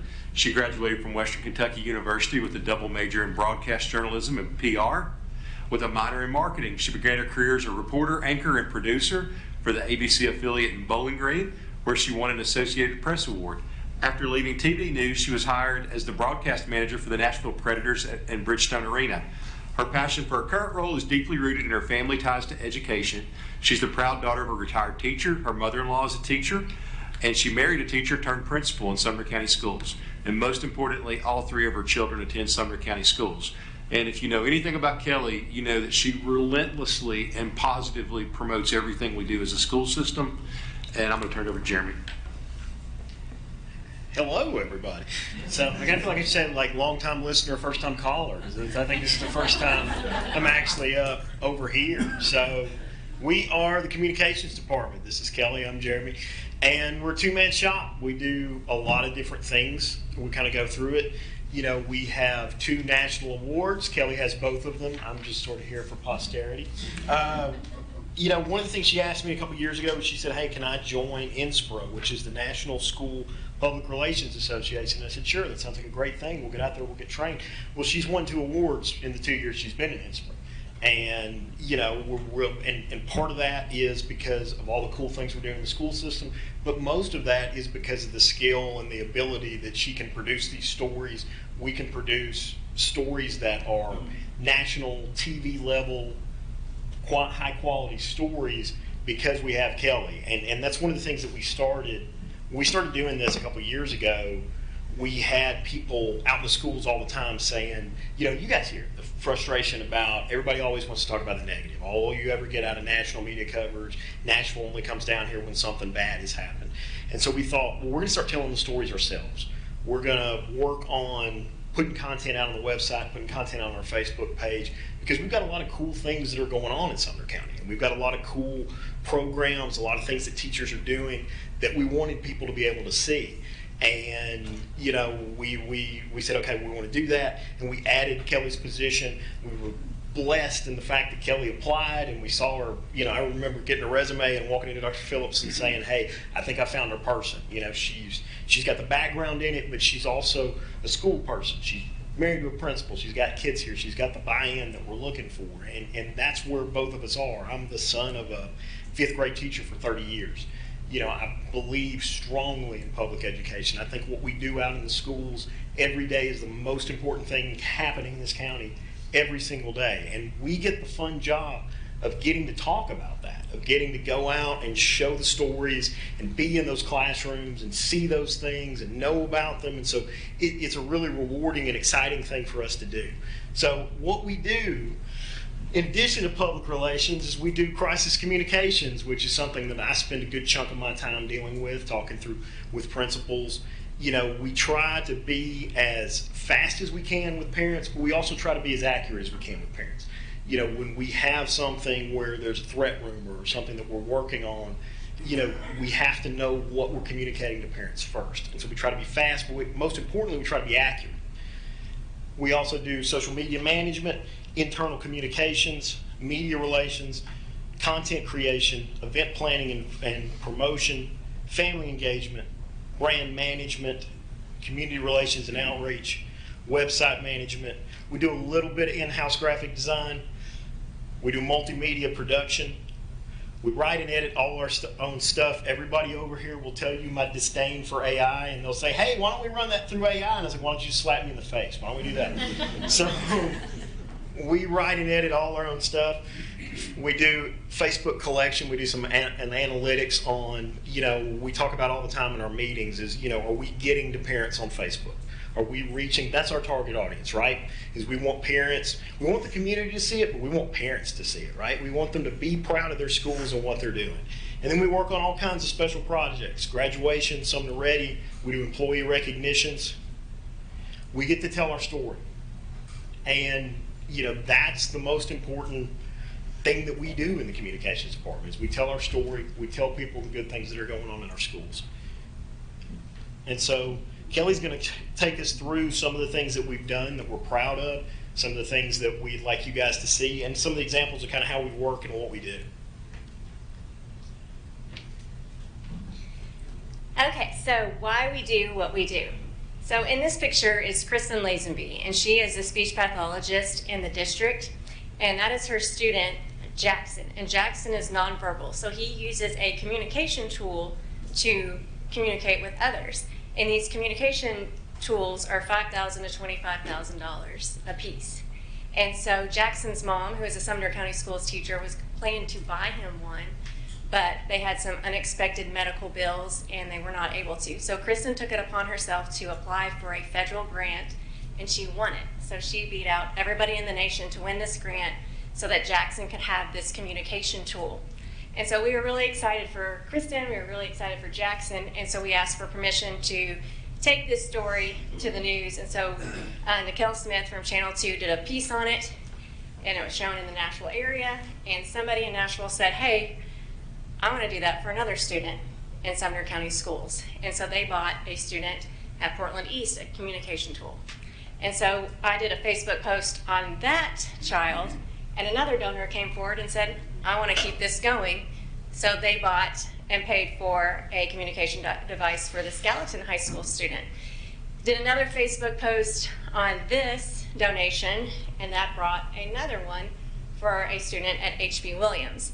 And then we brought in Austin Pollock with News Channel 5, and he did a story for this one, and we got more. So this just continues to grow for our students, and so we just are able to support more and more children, and that number continues to grow to get today, giving our students a voice, literally. As Scott said earlier, Sumner County Schools, the SRO division, is ranked as the best in the nation, and they continue to prove why they deserve that title. This little boy, he is a kindergarten student. His mom says he loves oranges. He eats them every single day. But for some reason on this day at lunch, that orange got stuck in his throat, and he had turned blue and he was choking.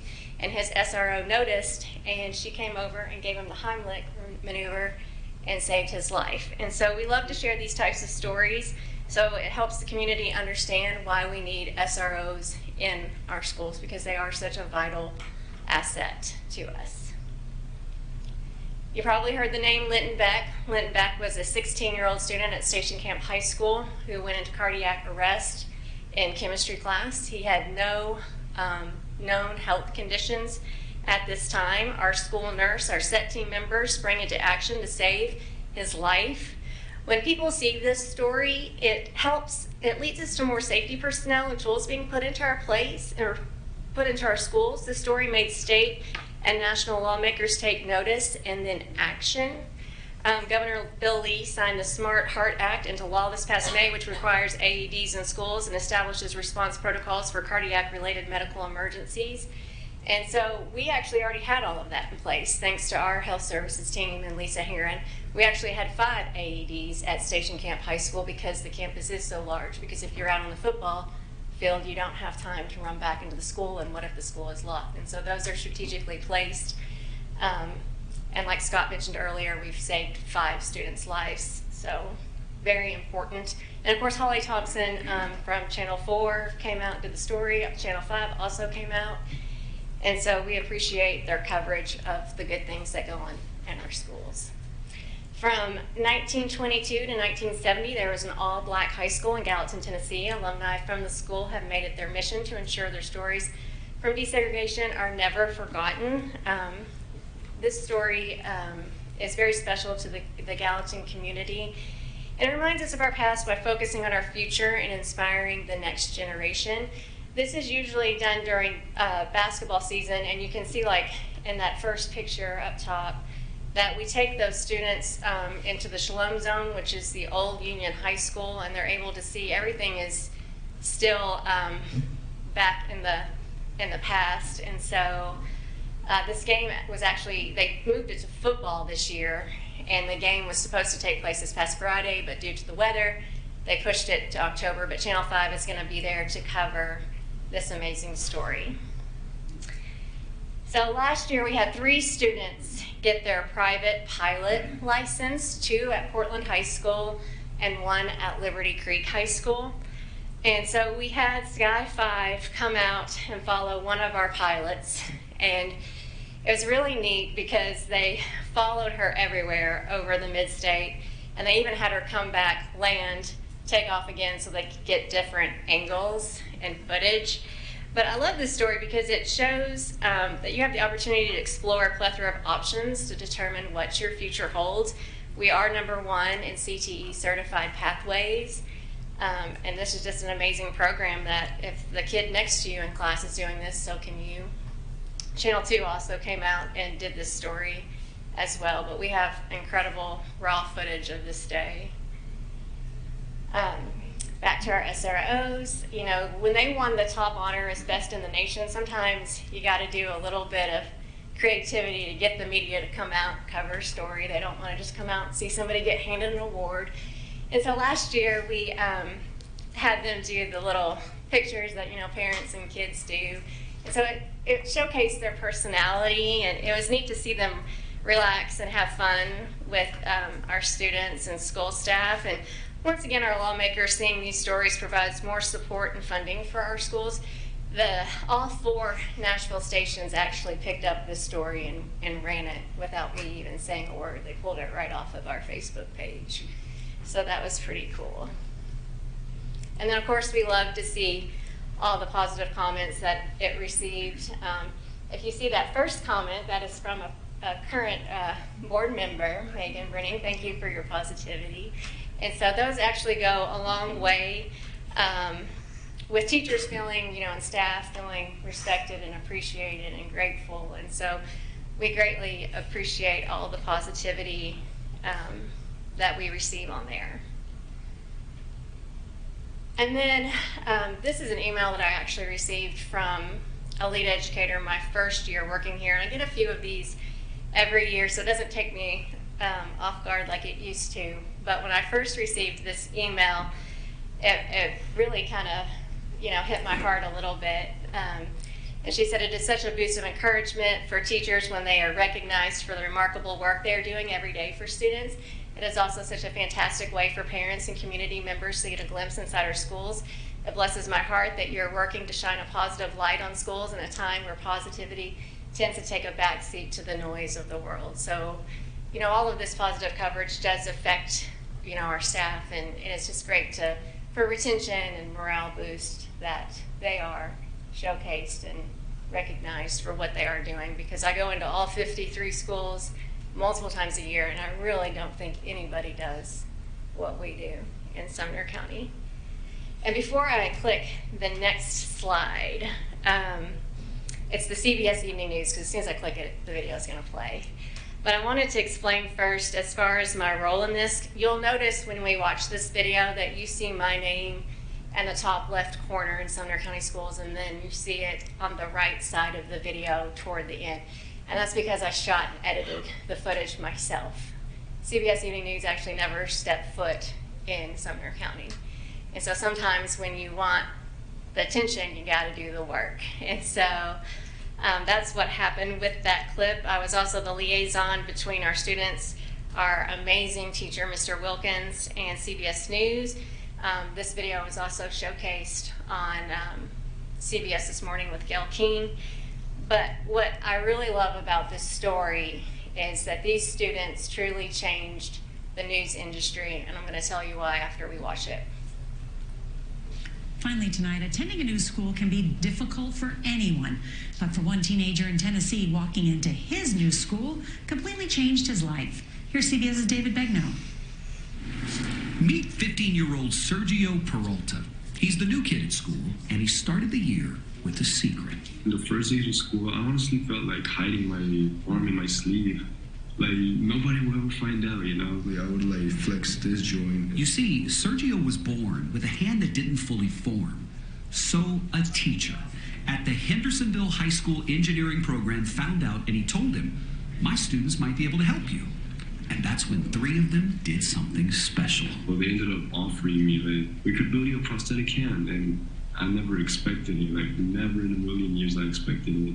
With access to online models and a 3D printer, these teenagers, who didn't even know if their plan would work, hit a home run.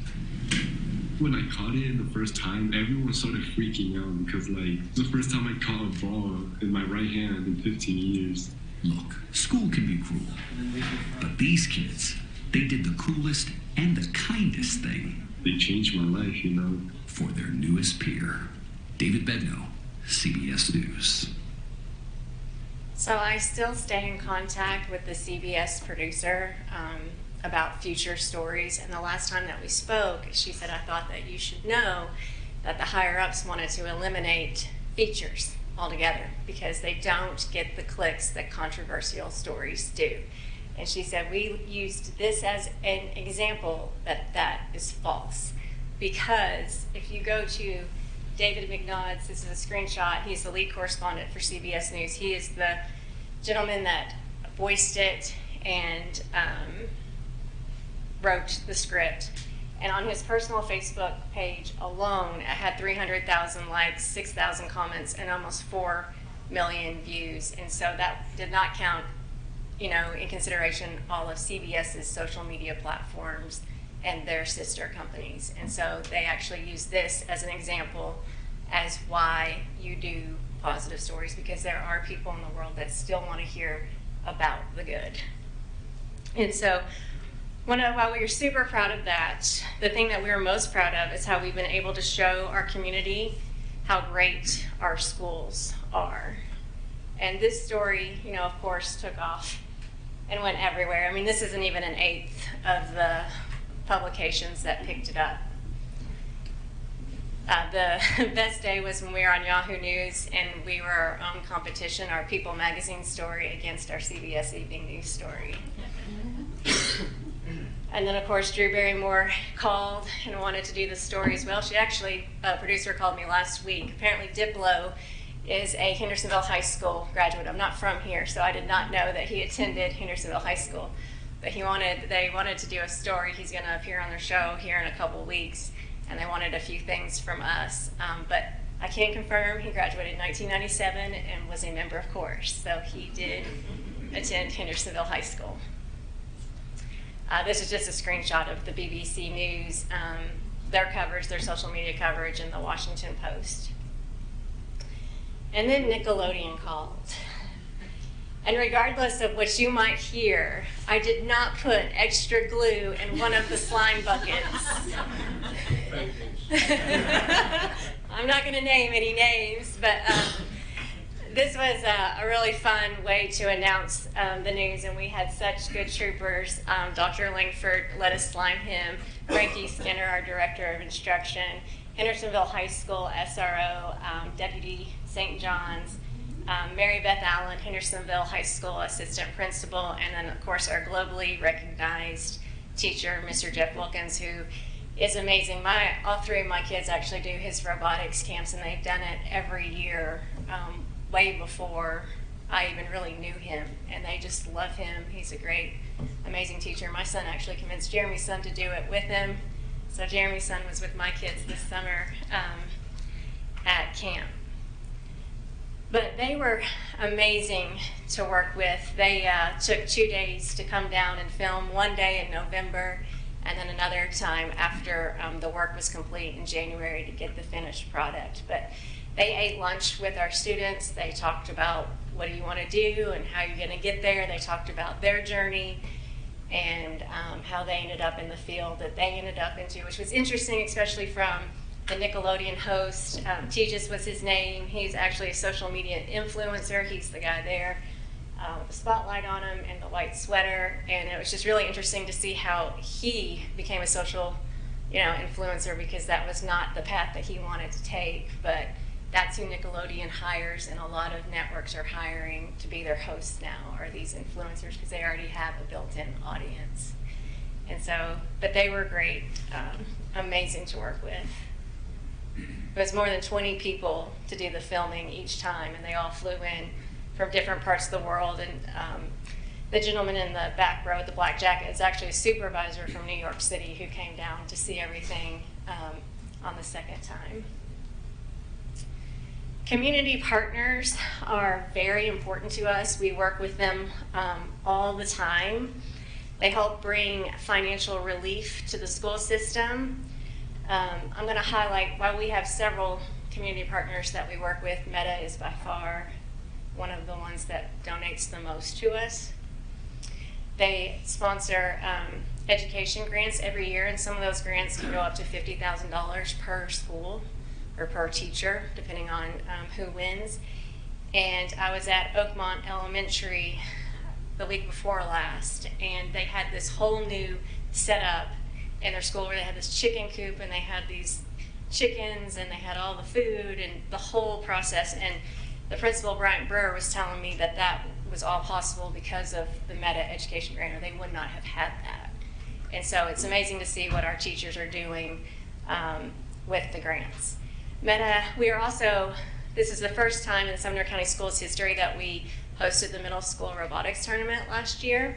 And Meta has signed on to sponsor it for the next 2 years, so that's 3 years in a row for us that we will be able to host it. And that brings in a lot of revenue for the county, because all of these teams from across the state are going to have to stay here, eat here, and so they Meta also pays for the production equipment that we used for the tournament. And so the lights, the speakers, the stage setup, the tables, everything that you see in that picture, I took that picture at the tournament. They paid for all of that, but they let us keep it, and so we're allowed to use that for whatever we want. They also purchase robotics equipment for all of our elementary and middle schools. They sponsor various events like our CTE Day. That's a lot of fun. We hope to see you there in April. We'll send you an invitation when it gets closer to time. It's at Bagsby Ranch. They also sponsor our Catapult and Cornhole tournament and some other different events throughout the year. The last 2 years, they paid for students to attend the VEX World Tournament. And, they paid for the flight, their hotel room, and everything. And then we are working to, this is a work in progress, but we are working to roll out something called Sumner Gives Back, and Meta will be the main sponsor for that. But where Jeremy and I come in is a lot of times the first thing that they say is, if we're going to give you this money, how are you going to promote it? What's the publicity component? And so we work very closely with all of these sponsors. We also work with elected officials, businesses, Chamber of Commerce, community groups. We work with people who promote our schools and fund our schools. And if you are a viewer of our Sumner County Schools Facebook page, you will probably remember that we went into the Gallatin schools with the Chamber of Commerce and surprised teachers with education grants. And I would love to do that in every part of Sumner County. So if you know someone at your chamber and they would like to do something similar, please give them my name, number, and email, because I would love to talk to them. And this is an example.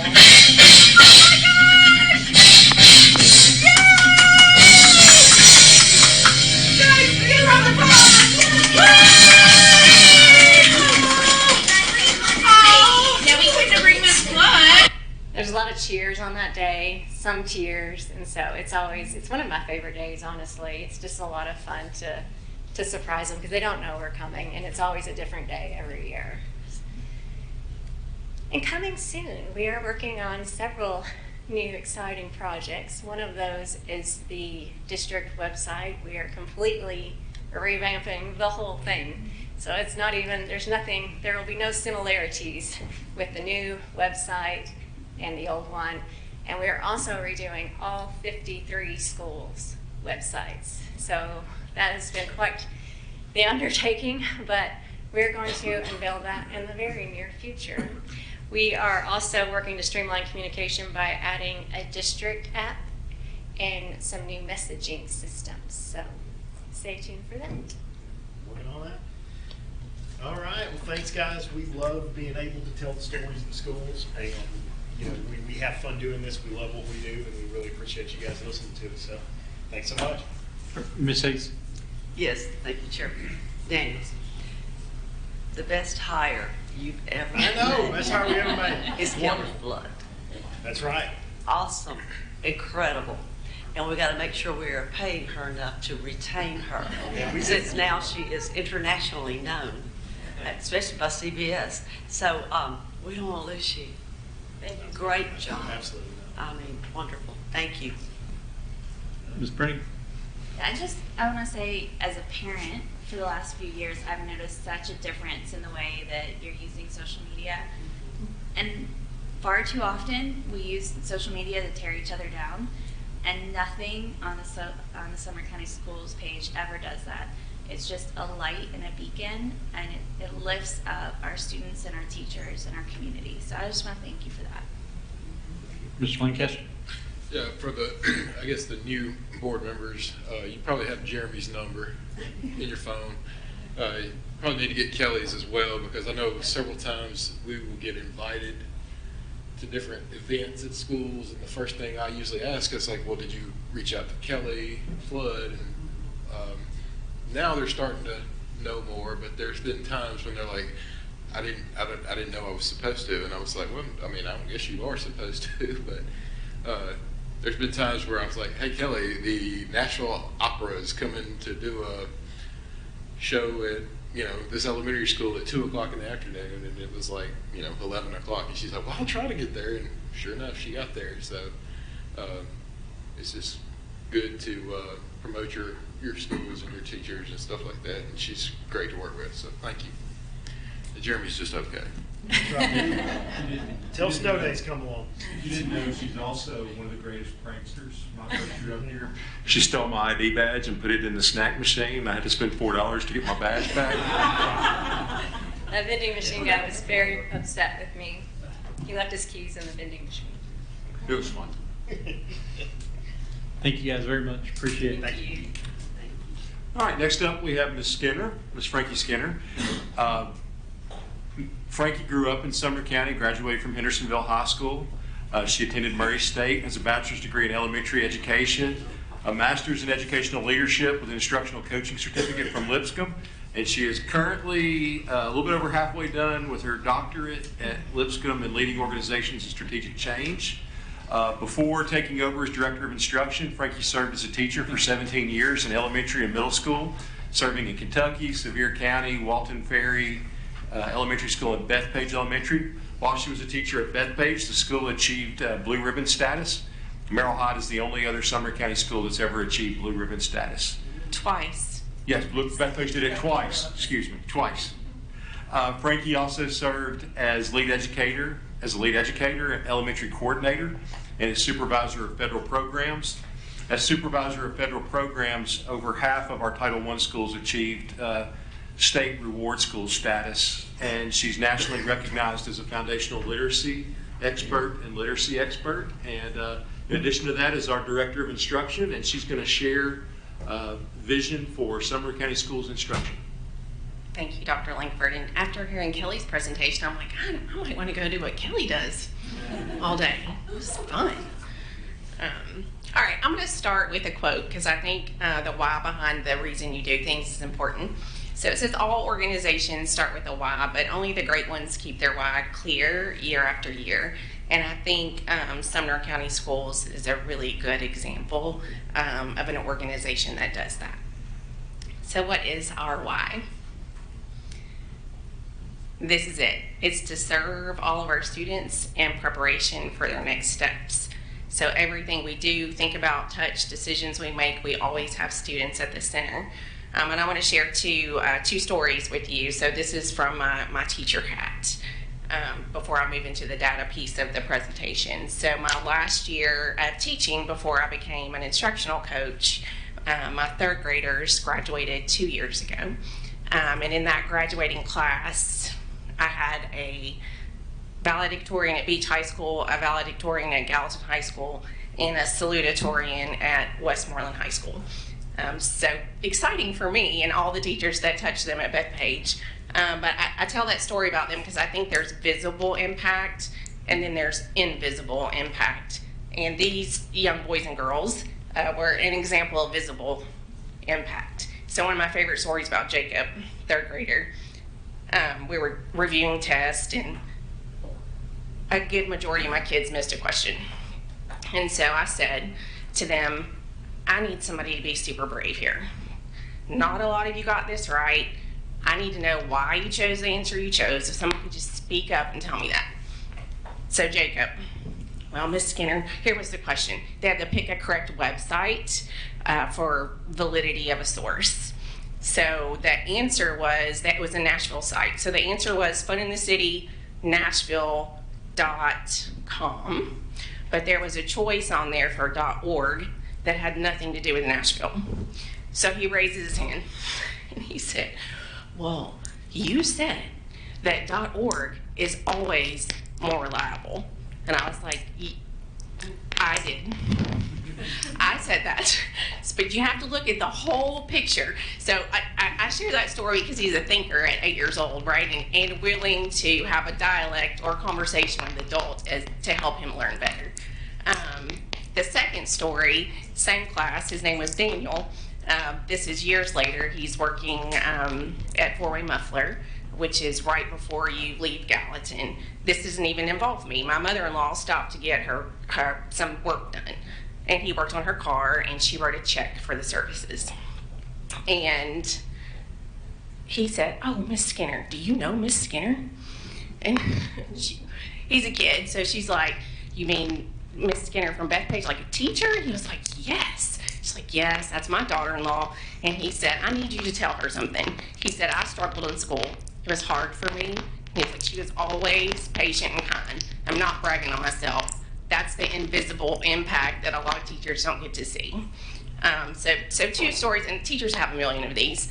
But when we look at the data in just a minute, I want you to think about the visible impact, but the invisible impact, and that it's seniors data, but pre-K all the way through have had fingerprints on these kids.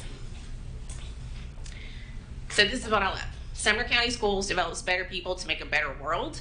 And I think from these numbers and stats, which we all love to look at data, that you'll see that. So you have this one pager that captures the next probably 10 slides, just so you can have it to review back to when we're not together. Oh, is it cut down? Yeah. Thank you. So we're going to take a journey back. And as we look back at our 24 graduates, still not working. That's okay. As we look back at our 24 graduates, I do want you to think about all the teachers that that impacted their lives, either visibly or invisibly. So this is a snapshot of the paper you have in front of you. So here we go. $71.3 million in scholarship offered to our Sumner County students last year. Staggering number. 39 of those students enlisted in the armed services. There's a 20.3 ACT composite, but we did have 300 or more students that scored over a 30. 97.6 graduation rate, that's the highest in our county's history. In 2022, that was at 95.2. 1,758 industry credentials. This is where our CTE kids have to take some sort of assessment and then pass it to get their credentials, and then 185 CTE dual enrollment courses. And you can see those numbers from the year before, how much they increased. The bottom one especially, from 44 in 2023 to 185. 306 AP scholars. If you'll look on the bottom of your handout, in the light blue section or the turquoise section, it will show you what those distinctions mean. So an AP scholar is 3 or higher on 3 or more exams. And we had 241 of those in 2023. 78 AP honor scholars. In 2023, that was 55. So an AP Scholar with distinction average score of a 3.25, and all AP exams taken and scores of a 3 or higher on 4 or more of those tests. And then 108 with distinction, 65 in 2023. So lots of hard work from that year to the next. We made an investment in career coaches where they're helping students explore their first career opportunities. And what I think is really cool about this position is they get to show them so many things that we don't know about. So they learn their interests and their passions, and then they go out, like, you could do this, you could do this, you could do this. And we're actually partnering with Forward Sumner, who's making a dashboard that shows, here's this career. If you want to make this amount of money, this is the education you need. If you want to make this amount of money, this is the education you need, and kind of lays out a pathway for them. But they're finding all kinds of careers that we don't think of, right? We live in like teacher, doctor, lawyer, police officer, and so these kids are getting exposed to lots and lots of different careers. So it's really exciting position, and they're making a huge impact. Strategic investment, providing the tools and space for student exploration. Now, you all seen Liberty Creek High School and the aviation program, which is it's awesome and great, but we've also invested in other ways. And the CT pathways are just, it opens up opportunities for kids outside of academics, but I think you can also have academics and CTE. And so we want to create a space for students to have both of those exploration opportunities. And then, of course, we went one-to-one in iPads, 21,200 iPads, giving our 6th through 12th grade students the ability to start creating, not a testing machine, but they're making some really cool things. You've seen a lot of that work play out on social media with One Sumner and some things that kids have been doing. It's amazing. All right, so the purpose of education is to turn mirrors into windows. And I think you can see from all of that information that our teachers, leaders, families, mentors, coaches, all the fingerprints that touch these kids, we do that really well here. I'm very proud to work in this district. All right, so here's look forward. What are we doing now? So this is exciting. Some of these are ideas in the making, and some of these things are already happening. We've heard Sumner Ready. So we spent some time, time goes by so fast. It was last year, right? We had about 150 community members come in and name what they wanted to see in their future employers. And it really wasn't about content or math or reading. It was about interactions and their ability to collaborate, time management, look you in the eye when they talk. Those social skills seem to be lacking, and so that's kind of where Sumner Ready was born out of, and why we do that well, I think, but we don't highlight it and we don't name it for children. And so Sumner Ready is about providing opportunities and showcasing those skills. All right, so this was new for us this year. We're engaging with leaders. We meet with principals and their school teams every year for what we call strategic planning meetings. And they review their data and talk about their plans. But this year, we changed it up a little bit. So we're in a data age where we know their data, they know their data. Everyone in the central office who touches their teams are really good at understanding where their school is and where they need to work. So we asked them to create 3 goals.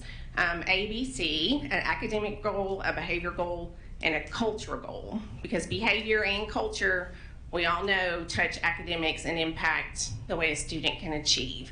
So they brought to us their 3 goals. I think Dr. Langford mentioned early on about metrics of checking in. For him, we've also asked our leaders to define metrics to check in along the way, so we're not living from test score to test score. So that's on behavior and culture too. So it's been really neat conversation about boots on the ground work that they're doing, and it's allowed us to see how we can come alongside them and support and provide resources where they don't have it, particularly human resources, and then how our teams outside of instruction on their behavior and culture goals can really get in there and help them achieve what they're trying to learn. So it's been exciting and fun, and every school has a little bit different plan, but some common threads. All right, I'm excited about this. So this is a kindergarten report card. This kind of goes into Sumner Ready. We've talked about that report cards are a parent communication tool. So teachers know where students are, they know where they are academically, and sometimes that's hard to communicate back to a parent what that exactly means. And in my opinion, it's also very hard to give a kindergartner 100 or a 95 or a C or whatever that is, because they're brand new and learning things at a rapid rate. And so the point of this report card was to communicate exactly where its students were with a 1, 2, or 3, which I'll show you that in a little bit, across the year. But what I'm really excited about this report card for is the next one, where you can see the readiness skills at the bottom. That was born directly out of Sumner Ready. So you can see those 4 skills in kindergarten: demonstrates communication and listening skills, uses organization skills and time management skills. Now that is specific to a 5-year-old, so that looks different than it would to a 12-year-old. Attempts to solve problems independently, and then collaborates with peers in academic and social settings. And really what that one is can I sit and play and be kind to my peers?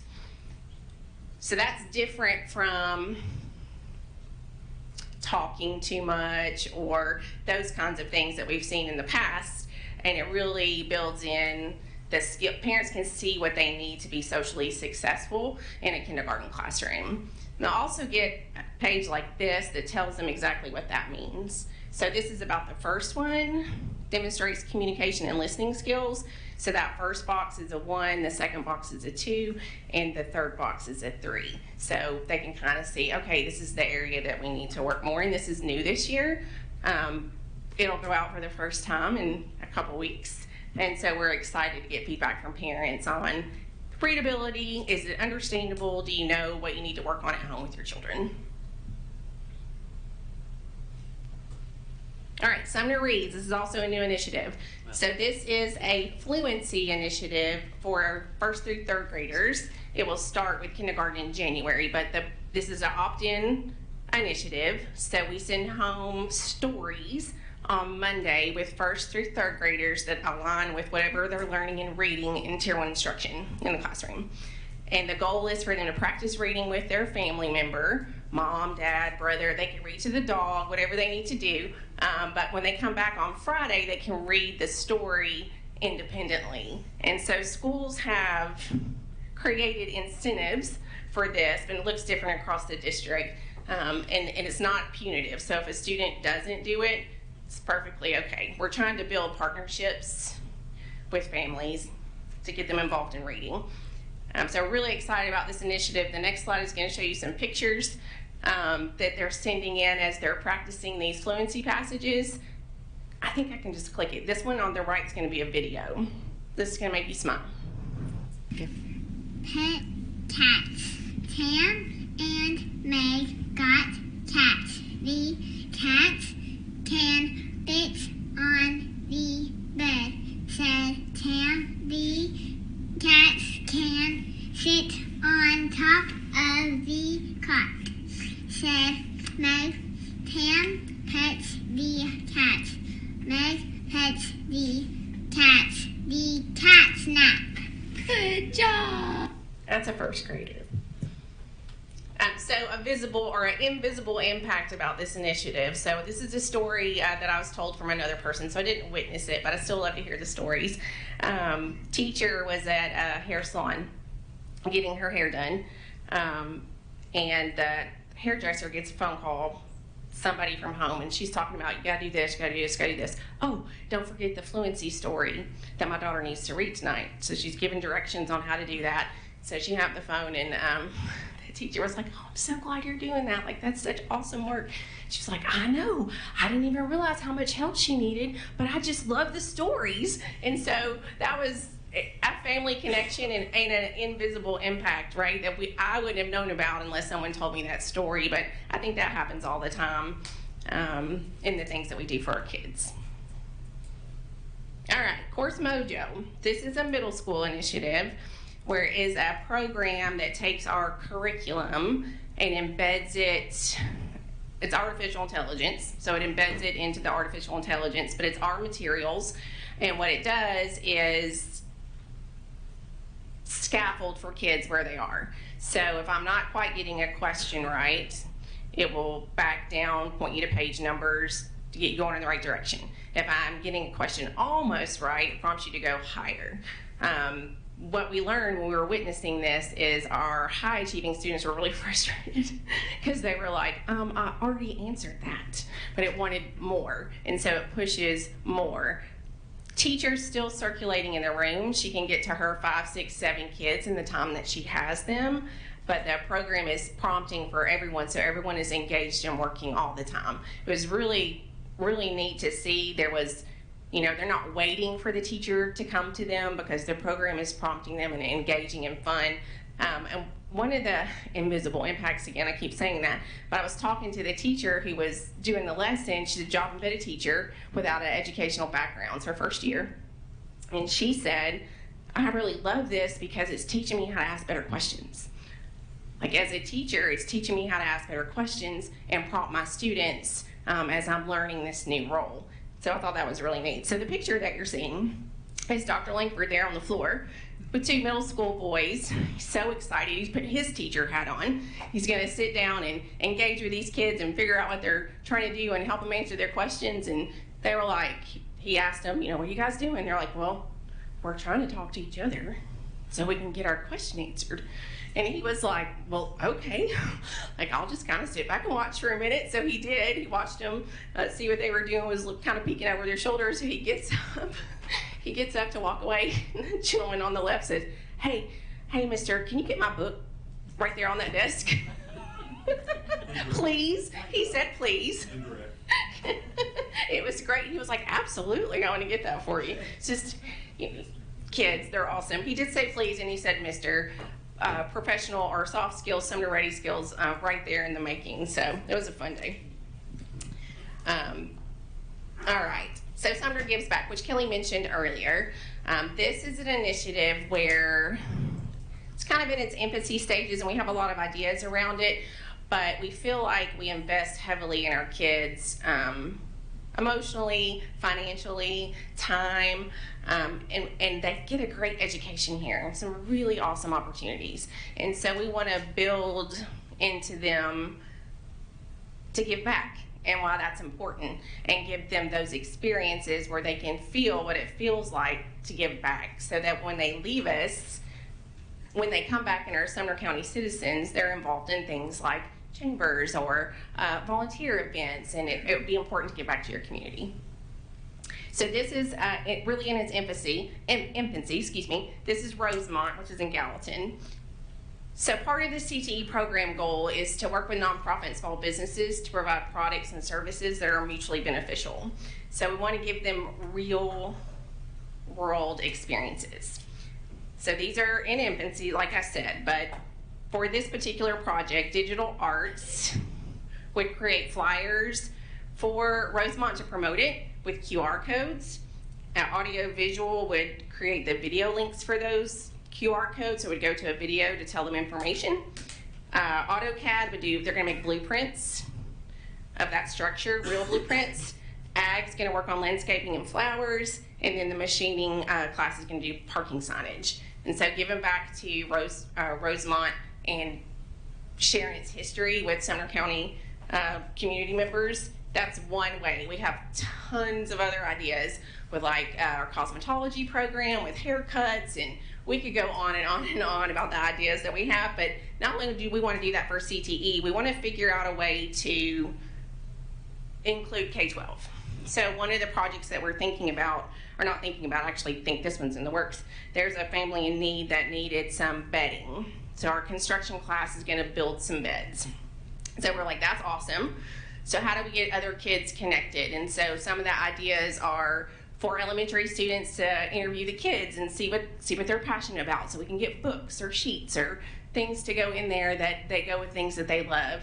Middle school students, the embroidery class, if we could put some things together on pillowcases or whatever. We're trying to think outside the box on how to engage all the kids, but the ideas are flying. And we're going to get started, and I think in all of these projects you'll see Sumner Ready kind of just blossom with all the soft skills that they're going to learn. And another one, I forgot about this one. So this is obviously still in its infancy. So talking about Day of Service, and we want to provide these opportunities for our kids, we also want to model for our kids.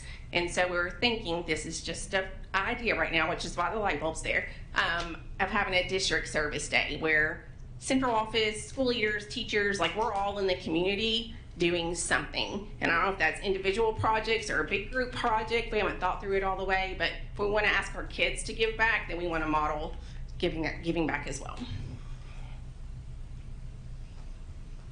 All right, taking the walls off high school. Have some really big thoughts around this. High school's been run on an industrial model for a long time. Bell to bell, bell to bell. And so all the CT offerings that we have, all the AP classes that we have, all the AP honors classes that we have, they're not consistent across the district. And so we want to think of ways where all students have access to all of those things. So if I'm at Portland and I want to go to Hendersonville High School because they are offering a class or a CTE pathway that I want to take, we want to make that possible. So again, partnering with Forward Sumner to think about financial impact and how we can make this happen. That's a picture of the aviation teacher at Liberty Creek High School with me, but they bought that plane so they can rebuild it, which leads me to our next project, which is an aviation program that we want to put in place outside of Liberty Creek High School, close to the airport. And be able to shuttle or bus kids from all of our high schools to have that opportunity if they so choose to want to be in aviation. So right now the MTSU has agreed to partner with us, and it would be 4 classes, Intro to Aerospace, Theory and Flight, Aviation and Weather, and then Professional Pilot 1 over 2 years. I think the minimum student count was 10, is that correct? So, and if we can put it close to the airport, they'll have real experiences over at the airport, and just provide some opportunities. So we want all of our high school students to be able to access that, but there are challenges that come with that, but we're thinking through them. But we are very excited about that. And the idea behind building this model around aviation is to then build out other models, right? So we're going to start with one and see if we get it right and see if it works and get through all the challenges so that they aren't challenges when we go bigger. Again, exploration opportunities for all students. Here's a lot of our CTE pathways that you can see in these pictures. I love the young woman welding there in the bottom corner.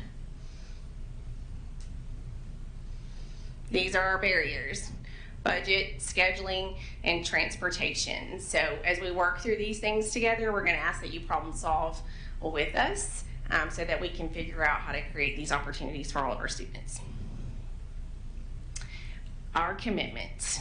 The next one I'm going to ask you to read to yourself, and then I'm going to ask you to engage with me for just a minute. So when I click over, it shouldn't take you long, maybe 15 seconds to read it.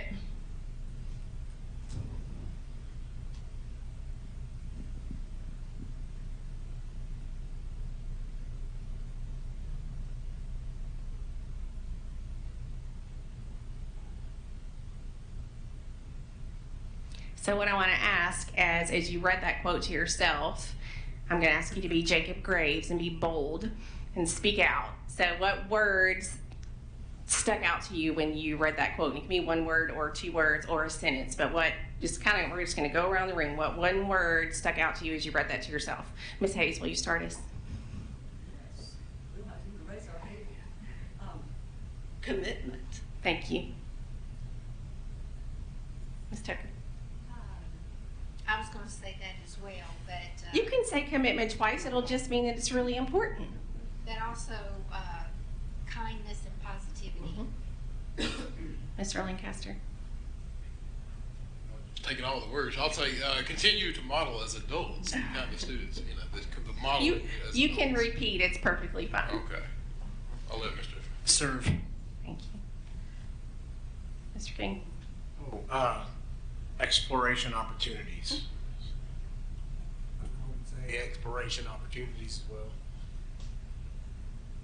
Kindness. The same positive intent.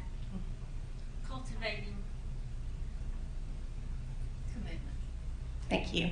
I think you all just described, in my opinion, every employee that touches our kids, from the top to the very bottom, and all in between.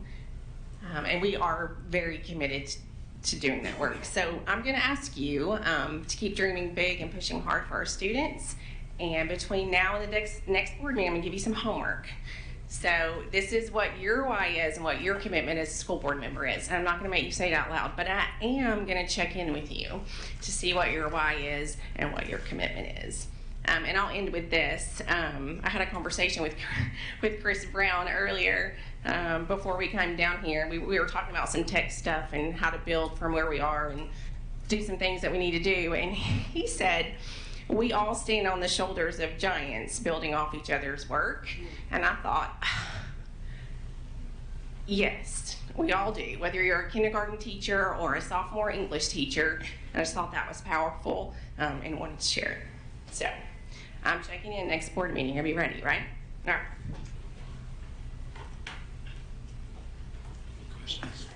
Thank you.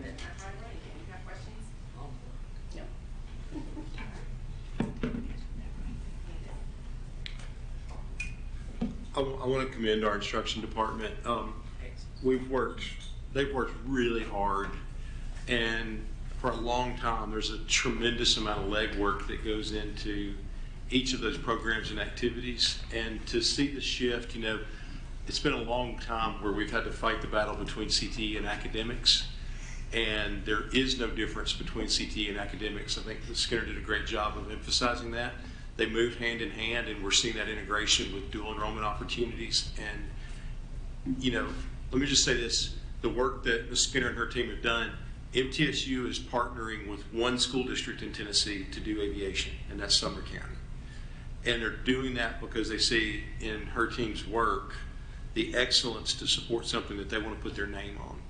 And you're going to see that with teaching as a profession, a number of other programs that you're going to start to see popping up. I think this is the future. She highlighted the future of high school education, but it starts in pre-K and runs all the way through. I'm as excited about the kindergarten report card as Ms. Skinner is, and I think I think for all of us, the hardest thing when you move to the central office is you're afraid you're not going to have that visible impact anymore. But to get to see the visible and invisible impacts of thousands of employees and staff members is really powerful. So I'm excited for the work that our instruction department is doing, excited for the work that our communications team is doing. And I think just to segue, I think what you see is the magnitude of the scale. I want to jump quickly because Ms. Brown's team has a presentation that's directly tied to something that we need to vote on tonight, and that's how do we keep and retain the best employees, and how do we keep our employees safe? How do we keep them healthy? And our team has done an outstanding job in that area. We have one of the best packages benefits in the state. But I wanted to introduce, this will be, this is not a team that gets to stand in front of you very often and present. But tonight we'll have Miss Amanda Brown. She wrote her bio in accounting, so I'm going to try to translate that, which means it's like a haiku. She's a CPA, Certified Public Accountant. She's a Certified County Finance Officer. She is a CGMA, which I had to look up, which is Chartered Global Management Accountant. It's the premier management accounting credential indicating you have advanced proficiency in finance, operations, strategy, and management. With this credential, you embrace global recognition of your business acumen, ethics, and commitment. And if you've worked for a second with Amanda, then you realize that reflects who she is in any aspect of our school finances, including in these strategic planning meetings that Ms. Skinner mentioned. You see her ability to not just think about does it match up on budget codes, but how do we take every dollar and stretch it to maximize the impact for our students and teachers. She does that beautifully. We also have Mr. Earl Bashong with us tonight. Earl is an Army retiree, 23 years of service, 10 years in benefits department at Sumner County Board of Education, 2 years at the State Department of Environment and Conservation HR department. He's got a bachelor's degree in criminal science from Troy University. He's got a PHR, Professional Human Resources certification, and he likes to ride motorcycles, and that is very true about Earl.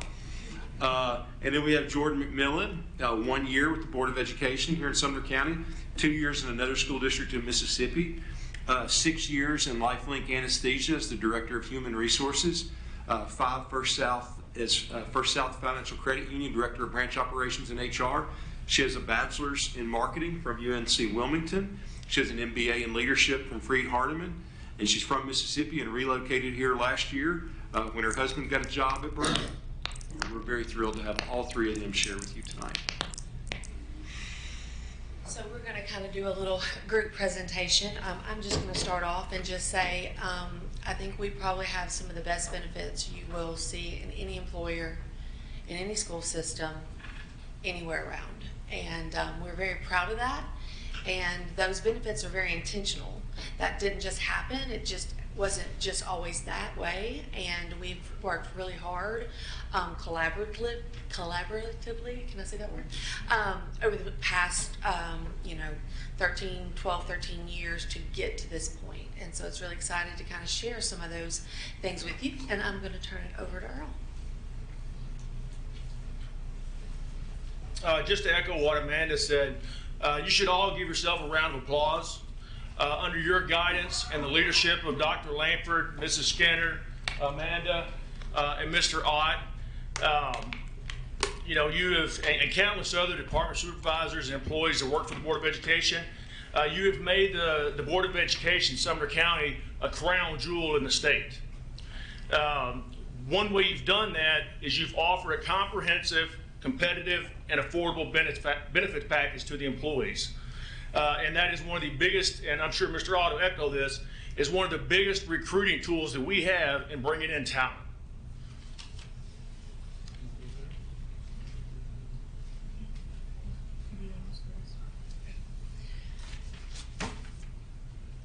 So here are a lot of the benefits that listed out that we actually offer.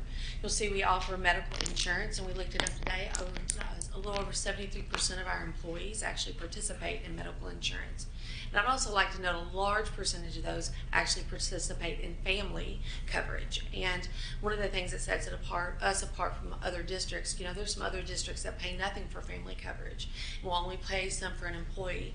If you've ever been in that situation as a person, that can be very, very costly. And we've experienced that with my husband's insurance, actually. It could be a big financial burden on a family. So I think that's something that we've done and very intentional about. It's great for our employees. The little aspect to note, that is that the employees and dependents,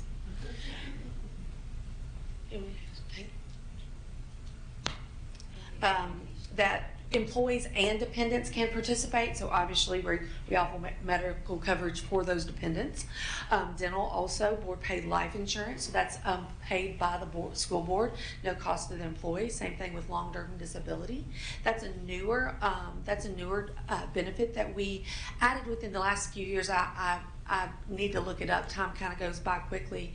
That was something we identified with some situations with some of our employees that they just didn't really understand the importance of that long-term disability. You're much more likely to get disabled than you actually are to pass away. And so people don't always understand that coverage, and it can be kind of expensive. And so people look at it and kind of didn't participate like they really should have. And so we made a investment in our employees as a district, and the board made that decision to invest in our employees, and that's something a lot of employers do not offer board paid. Also vision insurance, voluntary life, obviously accidental death and dismemberment.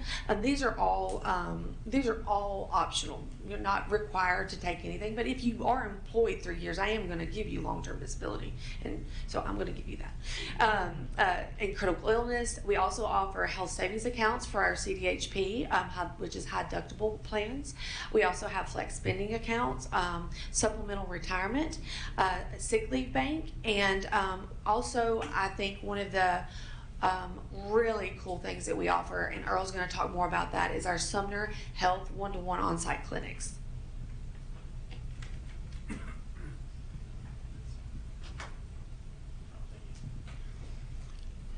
The Sumner Health Clinics if you've known or if you've heard anything about our clinics, you know that that is one of our greatest success stories in addition to our benefits package. The Sumner Health Clinics are operated by One to One, a company out of Chattanooga. It allows our employees, retirees, and their dependents who are enrolled in medical coverage to have access to a host of free services to include free prescription or generic drugs at no cost to them or their dependents. It also, they can go in for lab work. If they need lab work for their primary care, they can get it done at One to One and have that sent over to their primary care without having to go and wait for an appointment and then go through that whole line and rigmarole of that. We just added X-ray imaging capability to Ellis. We're looking at adding it to Portland, and it has been a big success, big success. They can get annual exams and a host of other medical services, as you can see. Our clinics, they're almost like a mini hospital. We continue to add, be innovative, be creative, and add these benefits to all of our employees and their family members. And like I said earlier, it has been a great success story. One to One has been an outstanding company that provides these services, these nurses and doctors and such. Our health clinics, we have 5. There you go. We have 5. I know 6 are listed. One of those is a wellness center. We have an Ellis clinic, and then we have an Ellis Wellness Center, which does all of our health coaching, our physicals, and then the other clinics that are located. We've covered just about every corner of the county to have this accessibility available for our employees and retirees and their dependents. One of our busiest clinic is Schaefer, but it's also one of our smallest clinics. But they get a lot of foot traffic right here in Gallatin, a lot of foot traffic.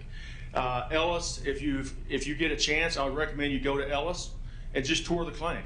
Go in and look at the Wellness Center. Look at some of the things that they've done there. And Amanda's going to cover some of the other things a little bit later, but together we have, created a great a tool for employees to manage their wellness, to manage their health.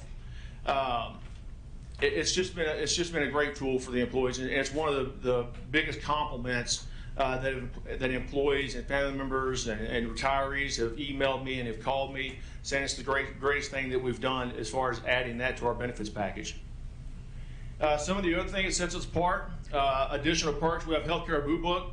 Healthcare Blue Book is a program that allows employees to go in and research what is considered a green provider, meaning that is a low-cost facility. Not saying you're going to get bad care or anything of that nature. It's just a low cost. So you have an average cost of knee surgery, $10,000.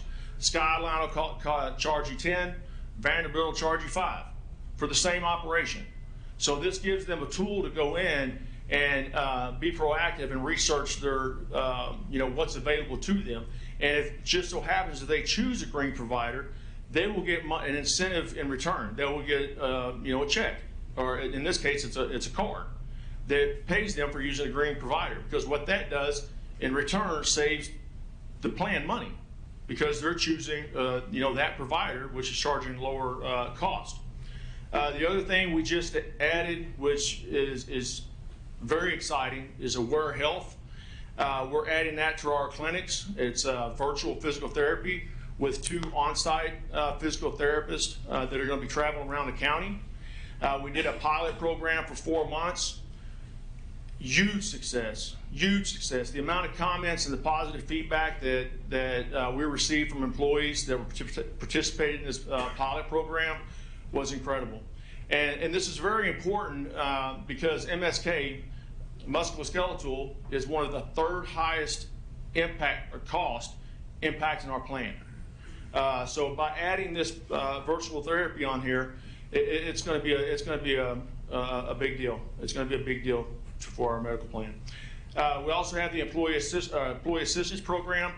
This is free to all employees, regardless if you're enrolled in any of our plan or any of our medical plan, and it gives them access to legal advice, They can go in and write a will. They can go in and get a power of attorney. They can go in and get, here's my zip code. Tell me the best places for child care services. They can go on this website through Guidance Resources and have access to all those things, all those tools. And something new that we've created this year is the Sumner County Schools Marketplace. This is a site that is ours. It's for our employees. It's branded Sumner County Schools. Our employees are allowed to go to this website, log in. It gives them access to discounted plane tickets, discounted, clothing at various stores. You name it. They can go in here and get those discounts, get those coupons, and use that to save money. Some of the things that we do to make sure that our employees, as well as retirees and family members, are informed is we hold benefits orientation meetings. We'll hold them in the big gym or the big conference room here now at Central Office, and it'll be a packed house. Jordan holds retirement outreach programs, held 2 at Liberty Creek. Huge turnout, and it's all in an effort to educate employees about what they have available to them, because a lot of people don't know. They don't know that they can get a service for free, but now they're paying for it. So we try our best to educate. We have a big benefits website that we promote. We're very transparent, and you can go out and look at Williamson County. You can go out and look at Wilson. You can go out and look at Rutherford, and go to their benefits site and see how transparent they are. They're not. I know, because I visit all of them. And so we're very transparent to the employees about the benefits package that's offered to them, because as I said earlier, it's one of the biggest recruiting tools that the board has, outside of just wanting to work for Sumner County Schools and the reputation that it has and the school system. And again, we do a health and wellness fair. That was a big deal when we first held it. It was over the Civic Center. We had over 110 vendors that showed up out of the community across Nashville that came in just to participate, just to offer employees services. So we try to hold that every year. Probably next year will be the next one. And then other employee discounts that are available out there that we want to make sure that people know.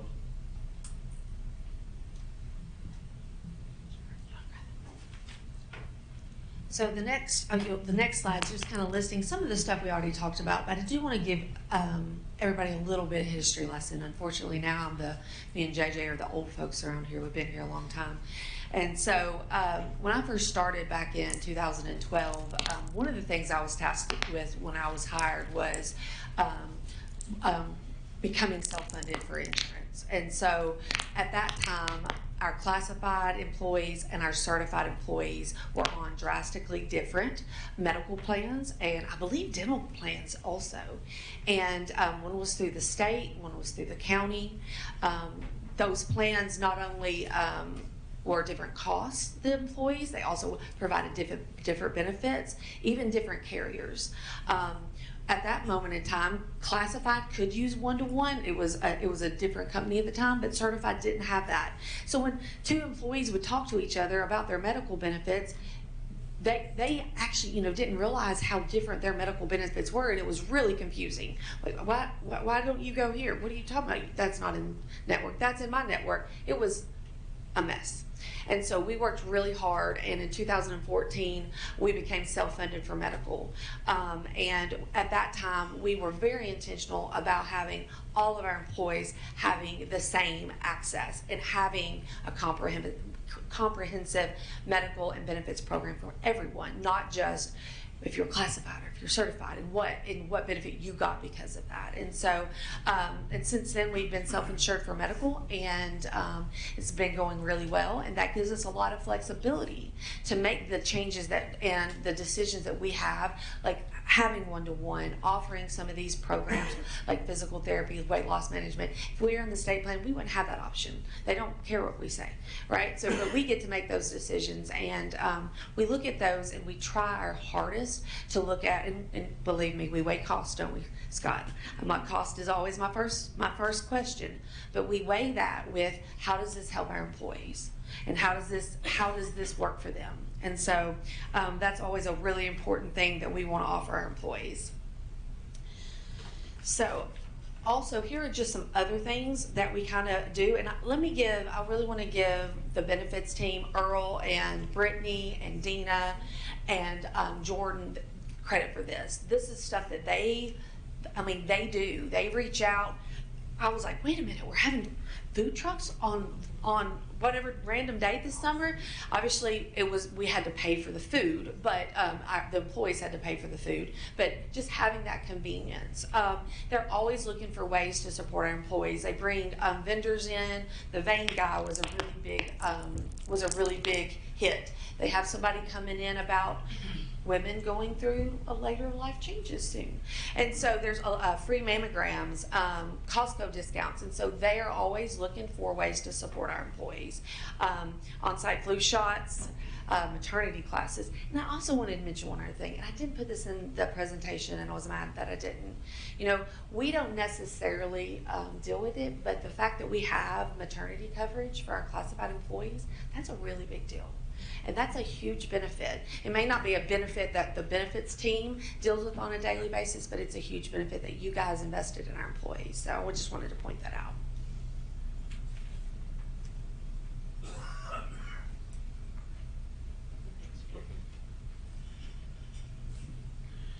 Just to further brag about the Board of Education benefits package and the leadership in general, and some of you may have heard this, you may have not heard this, but Sumner County Board of Education in 2022 was awarded the 3rd healthiest employer in the state. We beat out Blue Cross Blue Shield, we beat out Nissan, a hotel chain, pretty large, stiff competition, and a Sumner County Board of Education did that. So that tells you what we have here and the type of benefits that we have going and what we continue to develop, and what Dr. Langford and his leadership team and the staff supports. And I know you've heard it throughout this entire meeting. It's about employees. It's about employees. It's about treating employees right. It's about giving them the tools necessary to make healthy decisions in life, because it makes a big impact. In 2020, we are awarded by Sumner County Health Committee the Community Leadership Award. So another, a recognition for the Board of Education. Yeah, and just elaborating further, and I'm biased because I'm in benefits and I see all these things and see that a number of employees don't understand or realize what they have or what they're paying for. They just know they need it. It's hope not, and what if. But the Board of Education makes a massive effort to do the best and provide the best that they can. We offer an unparalleled benefit package that sets us apart, and hopefully you've seen that through the slides, and you see what's there and what's being created, what's been approved. So I'll end with what I said earlier. Give yourself a round of applause. Dr. Langford, his leadership team do a great job. So I'll turn it back over to Amanda. Thanks. So later tonight, we're going to ask you to vote on the rates for the medical coverage. And so this isn't something that we did until really we were self-insured. And at that time, we bring that before the board, really more for information, because I kind of make sure you guys understand too that a lot of our rates are actuarial determined. So I have an actuary review our rates and say, hey, based on market, based on trend, based on what our performance, what should our rates be? And so this year our rates are going up. We had not had a rate increase for 2 years, which was uncommon, but we are increasing those rates this year.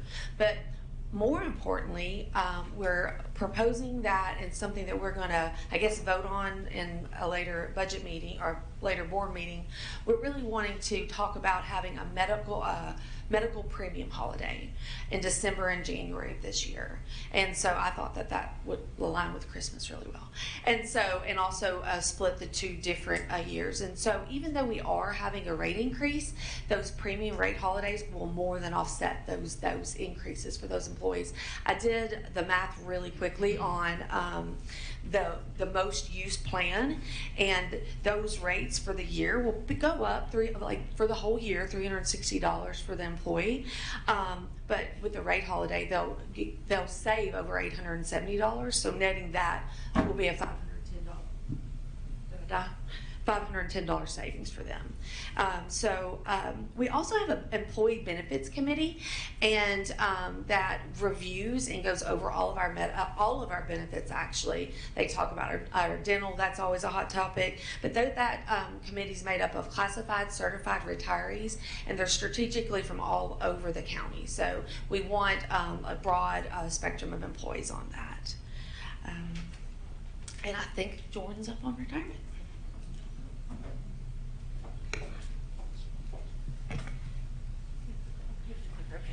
Good evening. I'm going to take just a minute to highlight one of our other benefit options outside of our health benefits, and that's our retirement benefits. So if you'll bear with me just for a couple slides.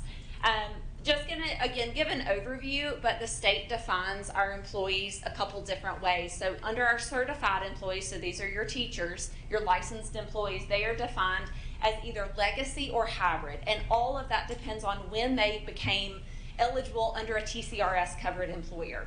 If they were in the system prior to 2014 teaching with that licensure, they are a legacy employee. And so how we have to determine how to give their benefit on their retirement is set by the state for each of these plans, but if they define them as legacy, then we have to define them as legacy. If they are defined as hybrid, we have to define them as hybrid. So you'll see the rates on your screen. Each payroll, we are contributing a certain percentage for legacy employees. That's 6.36% per payroll for this year. And then that is 4% for the hybrid and 5% to a 401k for the hybrid. And the employee has to, in both plans, whether they're legacy or hybrid, they are required by the state to contribute 5% of their earnable compensation. What these rates indicate are a fiscal year. So they start July 1st, they end June 30th of the next year. So you'll see these rates for this school year, and then we'll get notification in the spring of what the new rates will be for the next year, whether they stay the same, they increase or decrease. We also have a designation of classified employees. So that's us. That's back office. That's your custodians, your school nutrition. So all of your support staff. Those are classified employees. They are not allowed to contribute to this plan. The state determines that there is no contribution from that employee, but that the employer has to contribute. And this year that rate is 11.69%. And again, this is each payroll, and we submit a report to the state each month. That report contains not only the percentage that they get deposited into that fund, but it also includes their service time that they get credit for. So all of that goes in at the end to their calculation for retirement. We have some voluntary retirement options as well. Now these again are completely voluntary for the employee, but if they choose, they have the ability to use our vendor partners, and we partner with Empower Financial. That's a TCRS affiliate. They house our 401k with the state.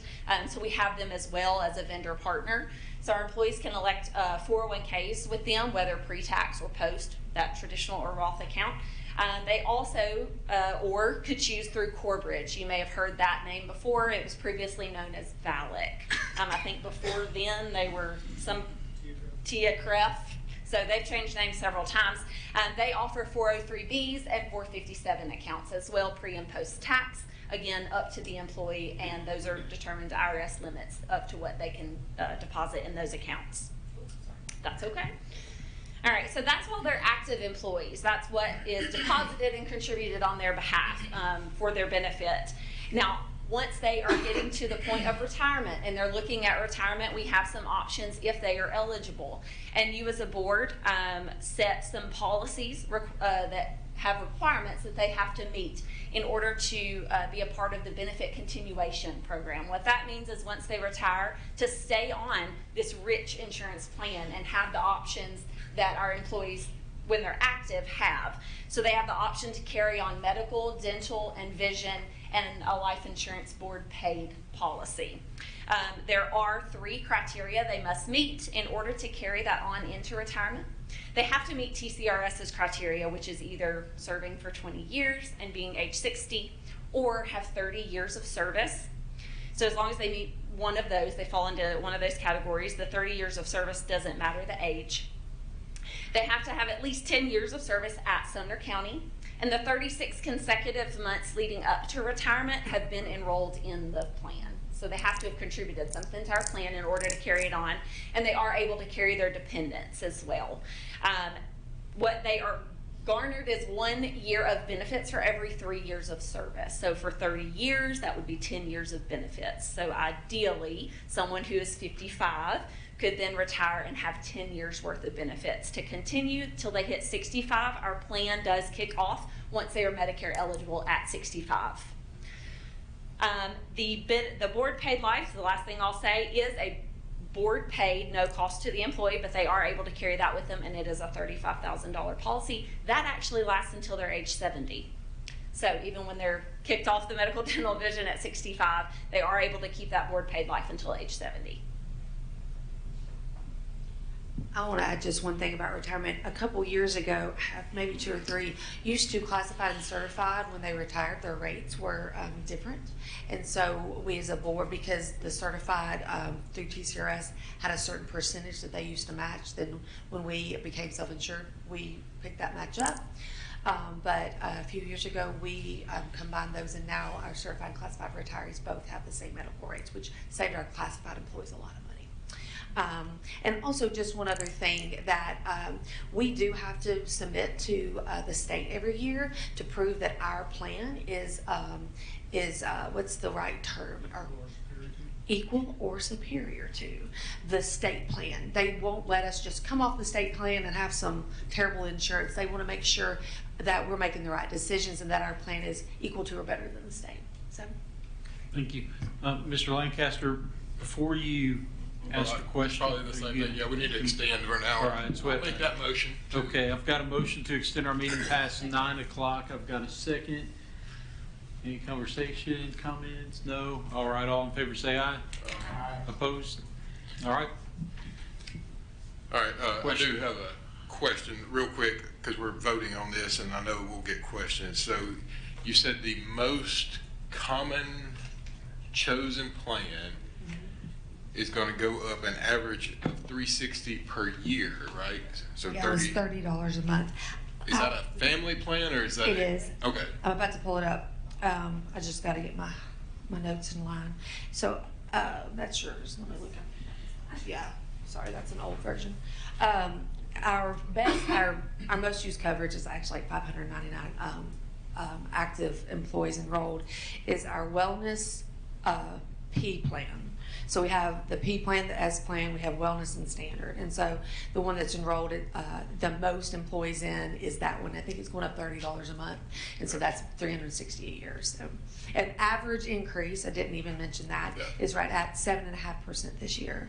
If you compare the last couple of years compared to the state, they've went up almost 20%, whereas we are only going up to 7%.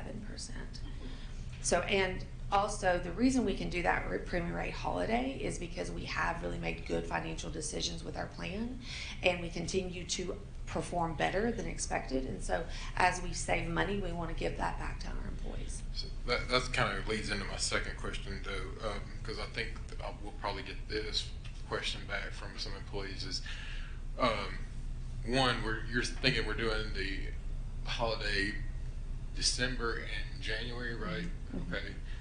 So, I mean, that's just a suggestion. These are, yeah.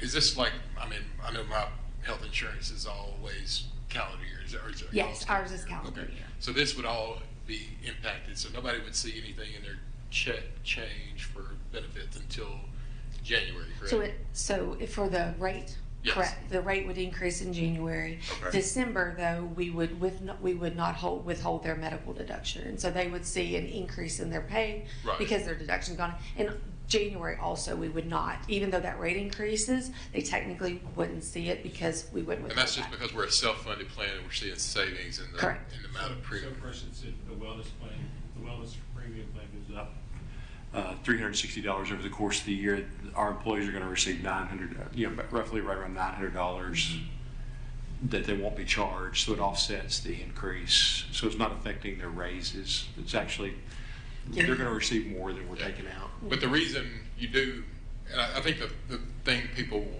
that, and I'm working in healthcare with the self-funded insurance and finance, I kind of understand this, but I think people are like, well, why don't you just Not increase rates. You know, not give us the holiday and cut the break or whatever. It's a great question. The whole reason is you don't know if you're, you know, have that benefit year over year to provide. Correct. And so if we didn't increase, first off, we talked about it being actuarial determined, and so we really want to stay with those as close as possible.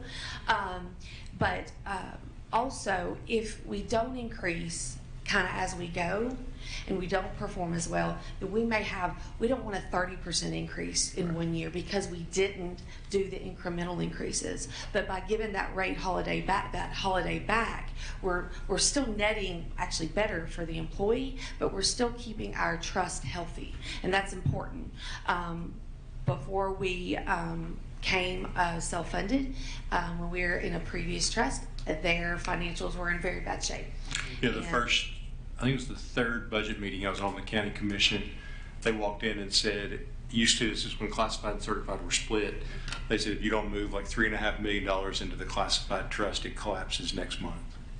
So we said, like everybody would say, can we have a little bit of time to think? And they're like, not if you want insurance next month. Yeah. So they would call us asking, where is our check? Because they couldn't pay bills. We're in such a better shape now with our trust. So, but that's a great question, because you know that it's like you're charging them more, but you're not by having that holiday, but you're keeping your trust, your rates, you're keeping them in line with where they need to be based on the actuary and based on the trend and increases. Will there be any significant, the other thing, you can either increase premiums or you can increase deductibles and co-insurance. Is there any major change there? We've been really lucky so that we have not made any changes to that in it's a lot of years. When we first went self-insured, we tweaked that several times, and we always talk about that with the benefits committee and weigh those, and we look at all the different financial impacts of, okay, what if we increase the deductible here or change this, but there's no changes to any of the actual plan with this. So I guess the summary statement that we should be able to tell our employees is, hey, your premiums are going to go up. Mm-hmm. It's not going to be a huge amount. If you're paying $500 a month now, $35 a month would be 7%. But your premiums and your deductibles shouldn't change. Correct. And you're going to get a tax holiday in December and in January, are we thinking? That's up to you all, but that's what I definitely would recommend. And December and January just was, I thought, because it would split the two different plan years, and also it would be good for Christmas. So. Okay, thank you. $900 at Christmas is good. Yeah. Mr. King? Yeah, just a question about retirement. When we have a retired teacher that comes back and we hire them, how does that affect their retirement?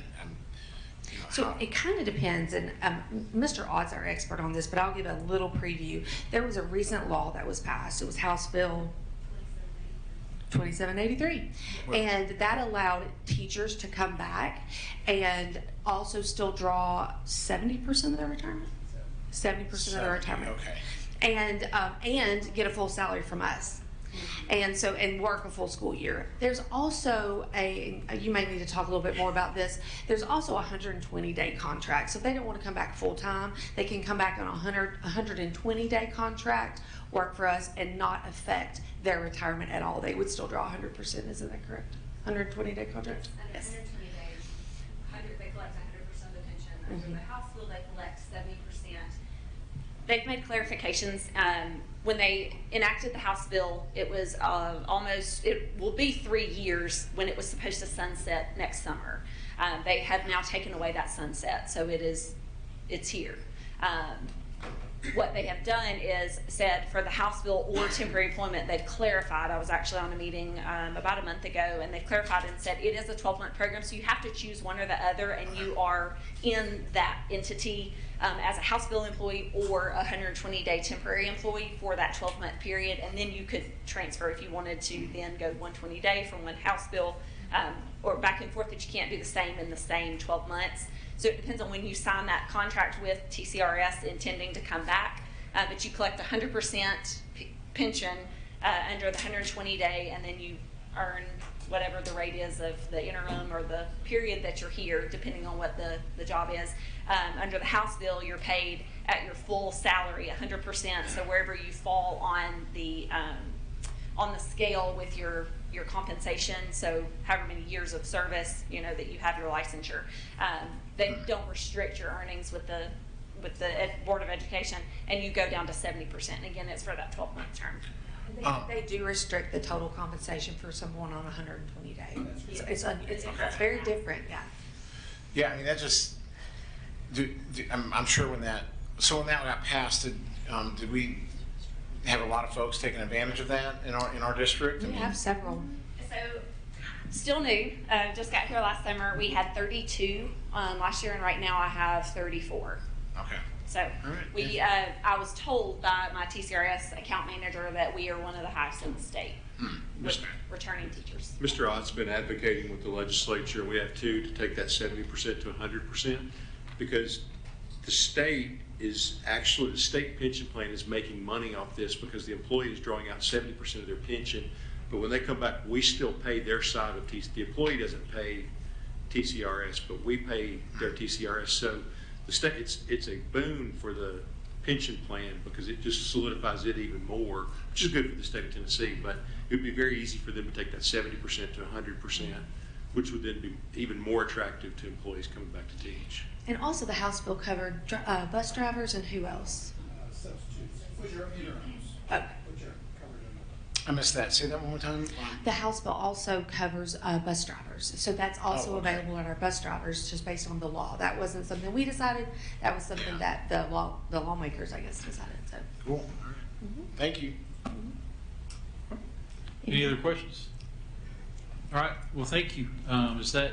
Yeah, I just wanted to say I think, like, you know, in the future we're not going to have this much presentation. There's a lot of context to give you as we get started with the new school board, but I wanted to thank my team that presented tonight. I think that one, what you get to see is the skilled people that we have working for us to do a broad cross-section of work, whether that's promoting. You know, Kelly and Jeremy do a great job of putting a human face on and celebrating what our teachers and kids and administrators do every day. I think Frankie's team has done a good job of not just saying kids are testing widgets, but kids have a face and a name, and we're going to pour into them to find their way in the future for their first and future career. And I think what I want to really emphasize about Amanda, Earl, and Jordan, you know, we've always had great benefits in Sumner County, but for a long time our classified staff couldn't access those benefits because it was priced out of what they could afford. One-to-one has been a boon, especially for our classified employees. If you think just the physical therapy service, and what I love about this is an area of growth for me in the last year. I had absolutely nothing to do. I was on the lobbying team to help get people to vote to go to the self-insured plan when I was a teacher and an assistant principal. That's really the only experience I had with these plans. But when you see the work that they do, like several years ago, they looked and they saw a number of our classified employees cancer proved to cause bankruptcy because they couldn't afford the long-term disability that we offered. So they worked in the benefits plan to make sure that if you've been with us for 3 years or more, your long-term disability is covered. That's life-altering for our employees when they're affected by cancer or some other long-term illness. They've done the same thing with weight loss. They've done the same thing with prevention. They've done the same thing with physical therapy. You know, if you go to a physical therapy appointment, if you can even get one, it's $100, $150 a session. A lot of people just forego those and they never get the range of motion in their joints back.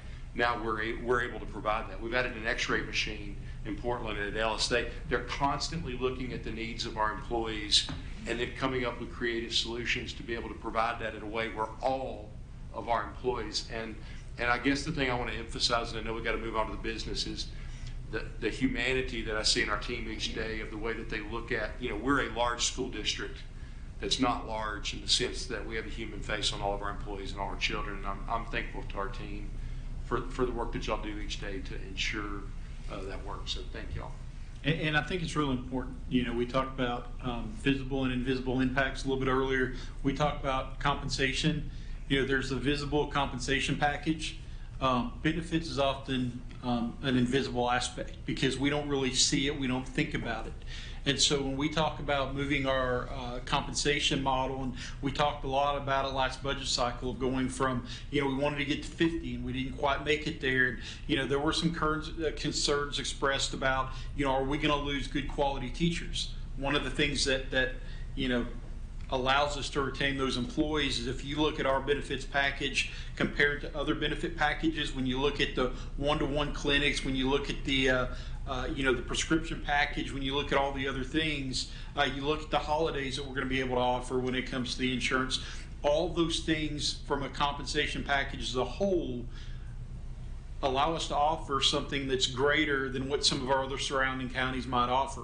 We offer full family coverage, from a percentage standpoint. A lot of our counties, they might have a lower insurance package, but it's just for the individual. They have to pay full freight for the family. And so those are all things that we look at. And so I would encourage you as new board members, as we talk about compensation, we talk about these other things throughout the year, I would encourage you to look at the other counties and the package they offer and understand that it's a total package, not just that one dollar amount you see that entices employees to not just come here, but stay here long term. So I wanted to share that. Before we move on to the next item on the agenda, do we still need the break, or how are we on the microphones? Okay, we're going to take a quick 5-minute break. Apparently, Chris loaded his Christmas light display program into our microphones. You may have noticed that earlier. So we're going to try to clean that up. So we're going to take a quick 5 minutes. When we come back, we do have to be done by 10.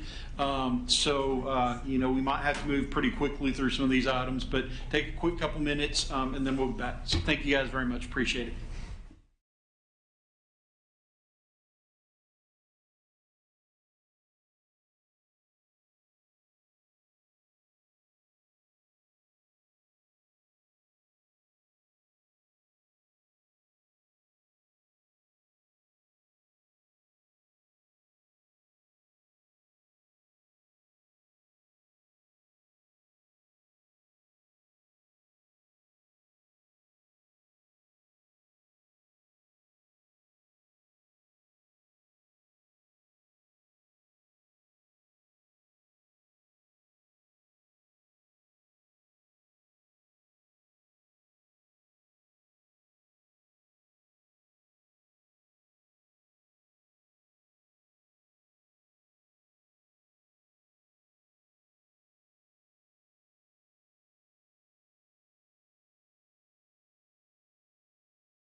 Tracy. That made my day. Made my night for sure. Waiting on Ms. Tucker. We'll give her just a second to get back. She only probably walking down the hall. That's what. If she did, Maybe playing Angry Birds.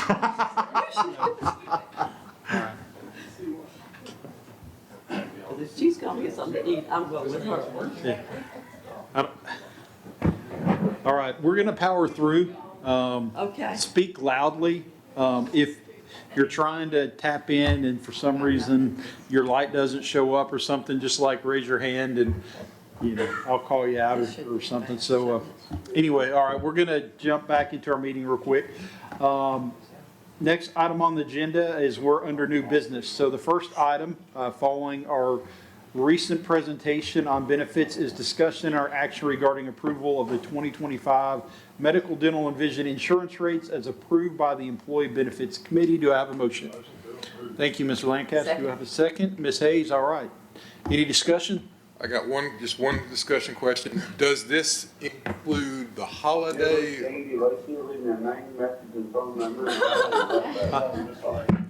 Is Andy still there? His voice came in. Andy would like for you to leave a message with that question. So we will vote on the holiday at a different time, is that? I think we can do that next month. Okay. I just want to make sure what we're doing. Mr. Evans? Yeah, so the committee, did you guys shop the rates? So I'm looking specifically at dental, like MetLife. A lot of dentists don't take MetLife anymore. So this is, the recommendations that are here come from our employee team. And that's selected, as Ms. Brown mentioned, it's selected from around the county and they vote. And so there's a couple of things at play there. They have decided, I think unanimously or close to unanimously each year to keep MetLife and keep what we have because of the difference in prices to go up to get a higher level of dental care. What we're seeing now is our team has tried to negotiate with some individual dentists and things like that. And basically what you see is that they just don't want to fool with insurance.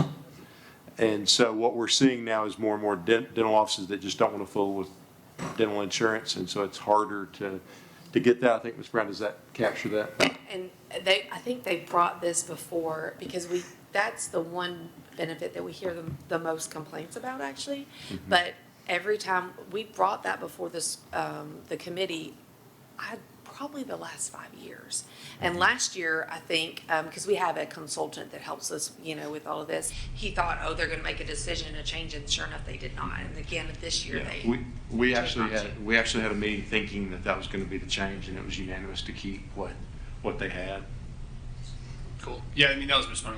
I went to Jason Tabor for 15 years, and then I can't go there anymore. So I'm not on the medical, but still, I just know that that's becoming an option for a lot of people. That they're having to look for other people, and if you go on look for MetLife in network offices, there's not a lot. So okay, cool. Any other questions? Any hands raised? All right, seeing none, all in favor say aye. Aye. Opposed? I do not believe it's Mr. Lacy. He is currently not available. If he dials back in, then we will. He's back. All right. All right. The presence of Mr. Lacy. Does he know what we're voting on? All right. So, Mr. Lacy, we're about to vote on the first item under new business, which is discussion or action regarding the approval of the medical benefits based approved by the Employee Benefits Committee. So, Mr. Johnson, roll call. Ms. Hayes. Ms. Lancaster. Ms. Tucker. Yes. Ms. Tucker. Yes. Mr. Lancaster. Yes. Mr. Evans. Yes. Mr. King. Yes. Mr. Hawes. Yes. Ms. Breeze. Yes. Ms. Stewart. Yes. Ms. Ballmer. Yes. Mr. Lacy. Yes. Chairman Daniel. Yes. Right, motion passes unanimously. Next item on the agenda, discussion or action regarding approval of release of retainage for Liberty Creek High School and Liberty Creek Elementary. Do I have a motion? Can I motion to? Mr. King, I've got a motion and a second by Mr. Lancaster. I actually want to, can I amend and, can we group 2, 3, and 4 together? Amend to All group right. and approve 2, 3, Mr. King, are you good with that? All right, we're going to, I've got a motion to group 2, 3, and 4 together, and I've got a second on roll call. Mr. Johnson? Got to vote on grouping. Oh, grouping, I'm sorry. Yes. Ms. Hayes. Yes. Ms. Lancaster. Yes. Ms. Tucker. Yes. Mr. Evans. Yes. Mr. Kennedy. Yes. Mr. Hollis. Yes. Ms. Breen. Yes. Ms. Stewart. Yes. Ms. Barnes. Yes. Mr. Lacy. Yes. Chairman Daniels. Yes. And now we will vote on the items that have been grouped together. Any discussion on that? Seeing none, Mr. Johnson, roll call, please. And this is on the grouping of 2, 3, and 4. Approval of those now that they've been grouped. Yes. Mr. Lancaster. Yes. Mr. Evans. Yes. Ms. Tucker. Yes. Mr. King. Yes. Mr. Hollis. Yes. Ms. Breen. Yes. Ms. Stewart. Yes. Ms. Barnes. Yes. Mr. Lacy. Yes. Chairman Daniels. Yes. Motion carries.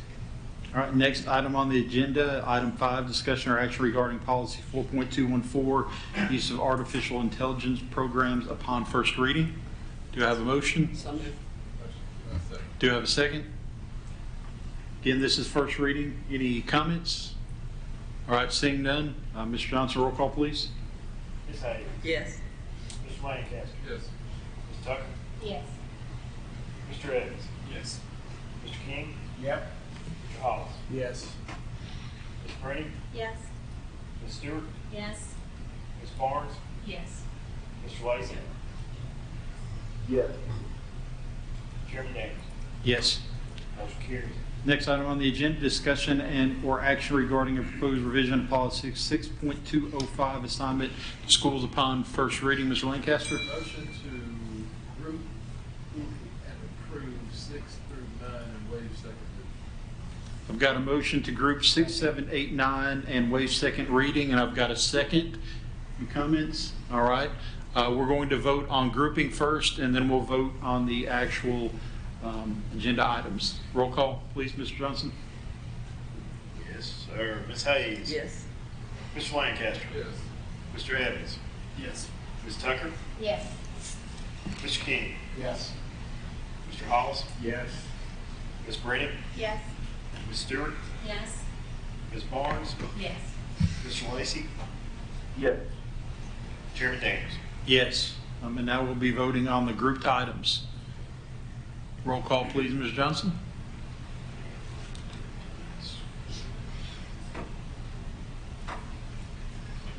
Ms. Hayes. Yes.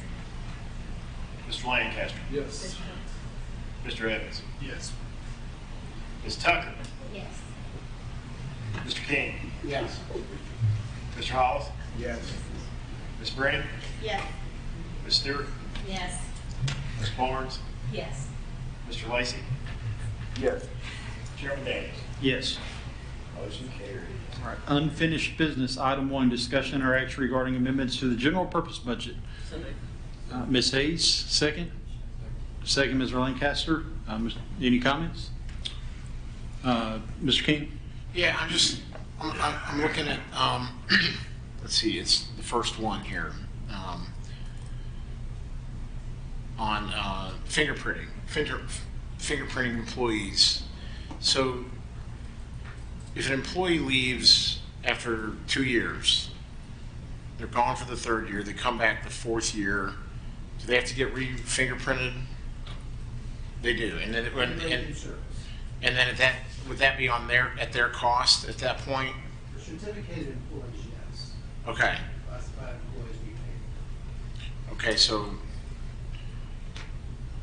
So if a classified employee comes back within that 5, so they leave, they come back, we still pay for it, is that right? Okay. It's certified, it's on them. Okay, can you explain why? I'm just curious, I'm just wondering why. I don't know, I think it's in the policy right now. I mean, Yeah. we can always change that policy, but that's the way it is right now. Okay. I mean, I'm guessing it's to encourage them not to leave, maybe. They keep leaving and then coming back and leaving and coming back, and then that increase our costs. A lot of costs. That's a lot. Okay. That's probably what it is. Okay. I was just curious. That's all I had. All right, thank you, Mr. King. Any other comments? All right. Roll call, Mr. Johnson. Ms. Hayes. Yes. Mr. Lancaster. Yes. Ms. Tucker. Yes. Mr. Evans. Yes. Mr. King. Yes. Mr. Hollis. Yes. Ms. Brennan. Yes. Ms. Stewart. Yes. Ms. Barnes. Yes. Mr. Lacy. Yes. Chairman Daniels. Yes. Motion carries. Next item is discussion or action regarding amendments to the federal budget. Motion to approve. Thank you, Mr. Lancaster, second. All right, Mr. Evans. All right. Mr. Johnson, roll call, please. Ms. Hayes. Yes. Mr. Lancaster. Yes. Ms. Tucker. Yes. Mr. Evans. Yes. Mr. King. Yes. Mr. Hollis. Yes. Ms. Brennan. Yes. Ms. Stewart. Yes. Ms. Barnes. Yes. Mr. Lacy. Yes. Chairman Daniels. Yes. Motion carries. All right, discussion of study session items. What do we have, Mr. Johnson?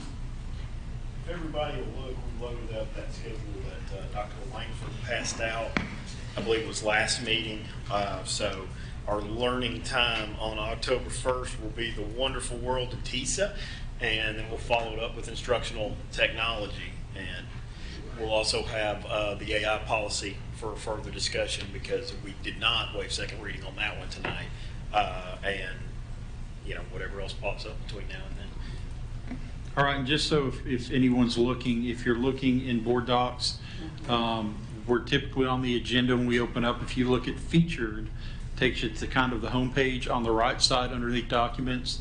That's where you'll see the study session board meeting topic schedule.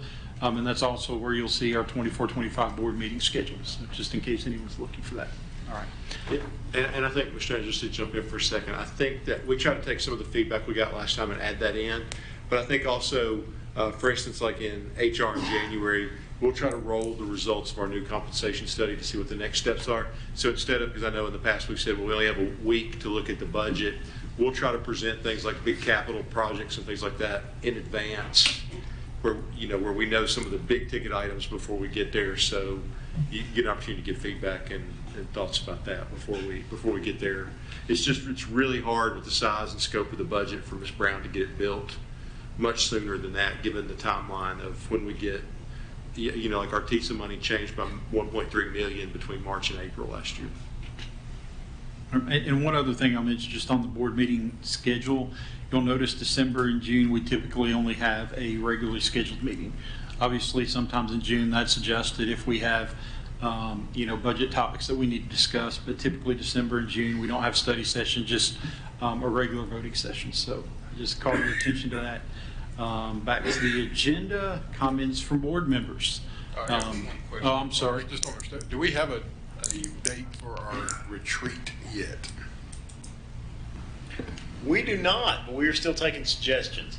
Right now, the last suggestion we talked about was, what are we talking? We were talking about the first. We were talking about. I would say after I'd say somewhere mid-October to early November. I'd like to do it mid to late October if we can. Yeah. So. I think I'll get Mr. Johnson to reach out to y'all this week and see if we can get some times, get something hammered out in the next week or so. After fall break. After fall break. Yes. Good. All right, anything else? All right, comments from board members. I will start with you, Ms. Hayes. Yes, thank you, Jim Purple. I'm not sure this name. Brewer. I'm so used to saying it. Hey, I got 6 kids. I don't know what I'm called from day to day, so Chairman Daniels. I forget their names half the time too. So Well, I know that Mr. Mooney made mention of this, but shout out to our colleague, Alan Lancaster. He's Mr. Sumner County. And good job. The proceeds, correct me, it's foster families, Foster Families Assistance Network. So always goes to a great cause, and they do a great job. Yeah, we've been to a few of them. Sorry we missed this one, but I'm glad you was and made a contribution to you. But thank you to the department heads, your leadership, your professional leadership, how you build team, and all of you, all of the department heads, how you build team, and those that work with you, and how you get out into the schools and the community. Just great information tonight. I just really appreciate you so much, all of you. Thank you. Ms. Tucker? I just want to say thank you for the presentations tonight. It was very helpful and very informative, so I appreciate that. Thank you. Mr. Lancaster? Just kind of seconding all of that. Also very excited, we got some pretty neat sounding stuff coming that I'm excited to hear about. The Sumner Gives Back and Sumner Ready both. I'm kind of excited to hear more about those. So thank y'all very much. Yeah, I think it's really cool to hear about brainstorming ideas, so I love that. One quick note, I saw a lot of schools participating in International Dot Day. It's a book called The Dot by Peter Reynolds, telling kids to trust in their abilities and leaving their mark. That's why I wore my polka dot polo tonight. So I encourage you at some point this week, wear your dots if you got them. Thank you. Mr. King? Yeah, so I went to the Hendersonville Golden Invitational Marching Band competition the other night. And it was really great. It's always great to see the bands out there marching if you ever get a chance to go to one of those. It's really cool. They all put on great shows. I don't know all the awards that our bands won. I know Beach won third in their class, third overall in the large division, and fifth overall in the invitational. So go Bucks. That was great. I do want to say the Hendersonville, or the White House band got Best Percussion, Class B, second place, Class B overall. I think Station Camp, they were the grand champions of their small division. And I was looking for some of the other awards. I know Gallatin was there, Portland was there, and I think they got some awards too. Forgive me for not having those, but I know they all of our bands represented really well, and it's just a lot of fun to see those kids out marching, and the music was great too. Charles? I'll just echo what I've heard already, but being new, it was really informative and encouraging to see what you all do behind the scenes.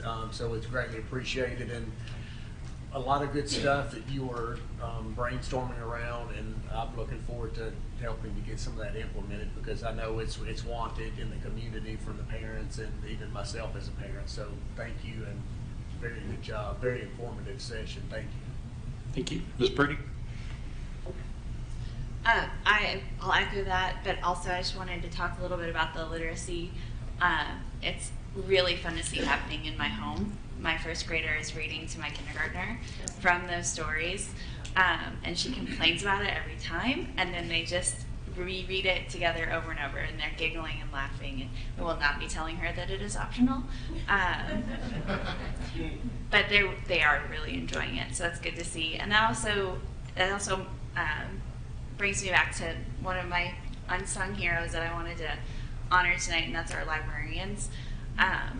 They spark a joy of reading that becomes a passion and a flame in our kids. And I just want to take a minute to say to each of our Sumner County librarians that I see you and I appreciate the hard work that you do. And I am so excited to support you through all that you've done for our students, the safe place you make our libraries for our kids who maybe don't always fit in some of the other places. And overall, just thank you for what you do. Then I also have to say Blue Devil Bazaar this weekend at 9 to 3. So make sure you get out there. Lots of good vendors, and it supports our White House choral. Thank you. Sir? I just want to reiterate thank you to the team. Dr. Lankridge, you have amazing people working for you, I think. The Sumner Gives Back program, I've had a little interaction with a couple of the teachers and members and stuff, and I'm really excited about this. I'm really excited about it. But just thank you, Dr. Lankridge. Ms. Barnes? I wrap up. Everyone said about everything, but again, thank you for the very informative information. Dr. Langford, you said it best. You have an amazing team. It's an honor to be a part of Sumner County Schools. And I think 2 words that comes to mind, go back to Frankie's about commitment. Definitely committed. That's what I see. I see inspiration and passion with all of the leaders that spoke tonight, and that's inspiring. So thank you for what you do. Mr. Lacey? I'm good, everybody. Have a good night. Thank you. Thanks for staying with us. Appreciate it. All right. Thank you, guys. I think it's been a really good night. It's exciting not just to see what we're doing as a school system, but also the way that we're able to share what we're doing, not just with our community, but really with the world. There's amazing, amazing things happening here.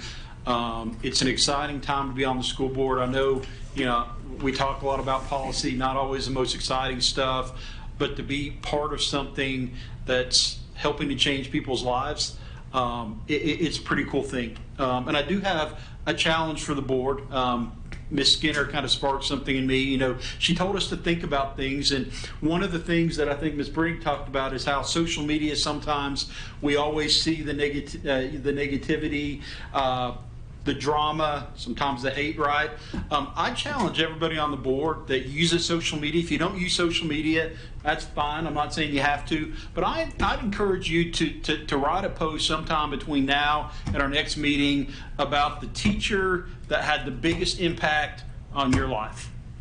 Again, it's those invisible stories that those teachers don't hear about. Whether it's somebody here in the community that impacted one of your kids, or somebody that touched your personal life. I can tell you, for me, it's Miss Harper, my second grade teacher. She had polio. She had a love of reading, and she taught that to me. Just an amazing, amazing person that made a lasting impact on my life. And I'd encourage you, as you post that, to have others comment and share their stories too. Let's really talk about the great things that these people in our communities do. So with that, thank you guys very much. It's been a great night. Enjoyed working with you guys. It's a great team to be a part of. And with that, we are adjourned. Thank you.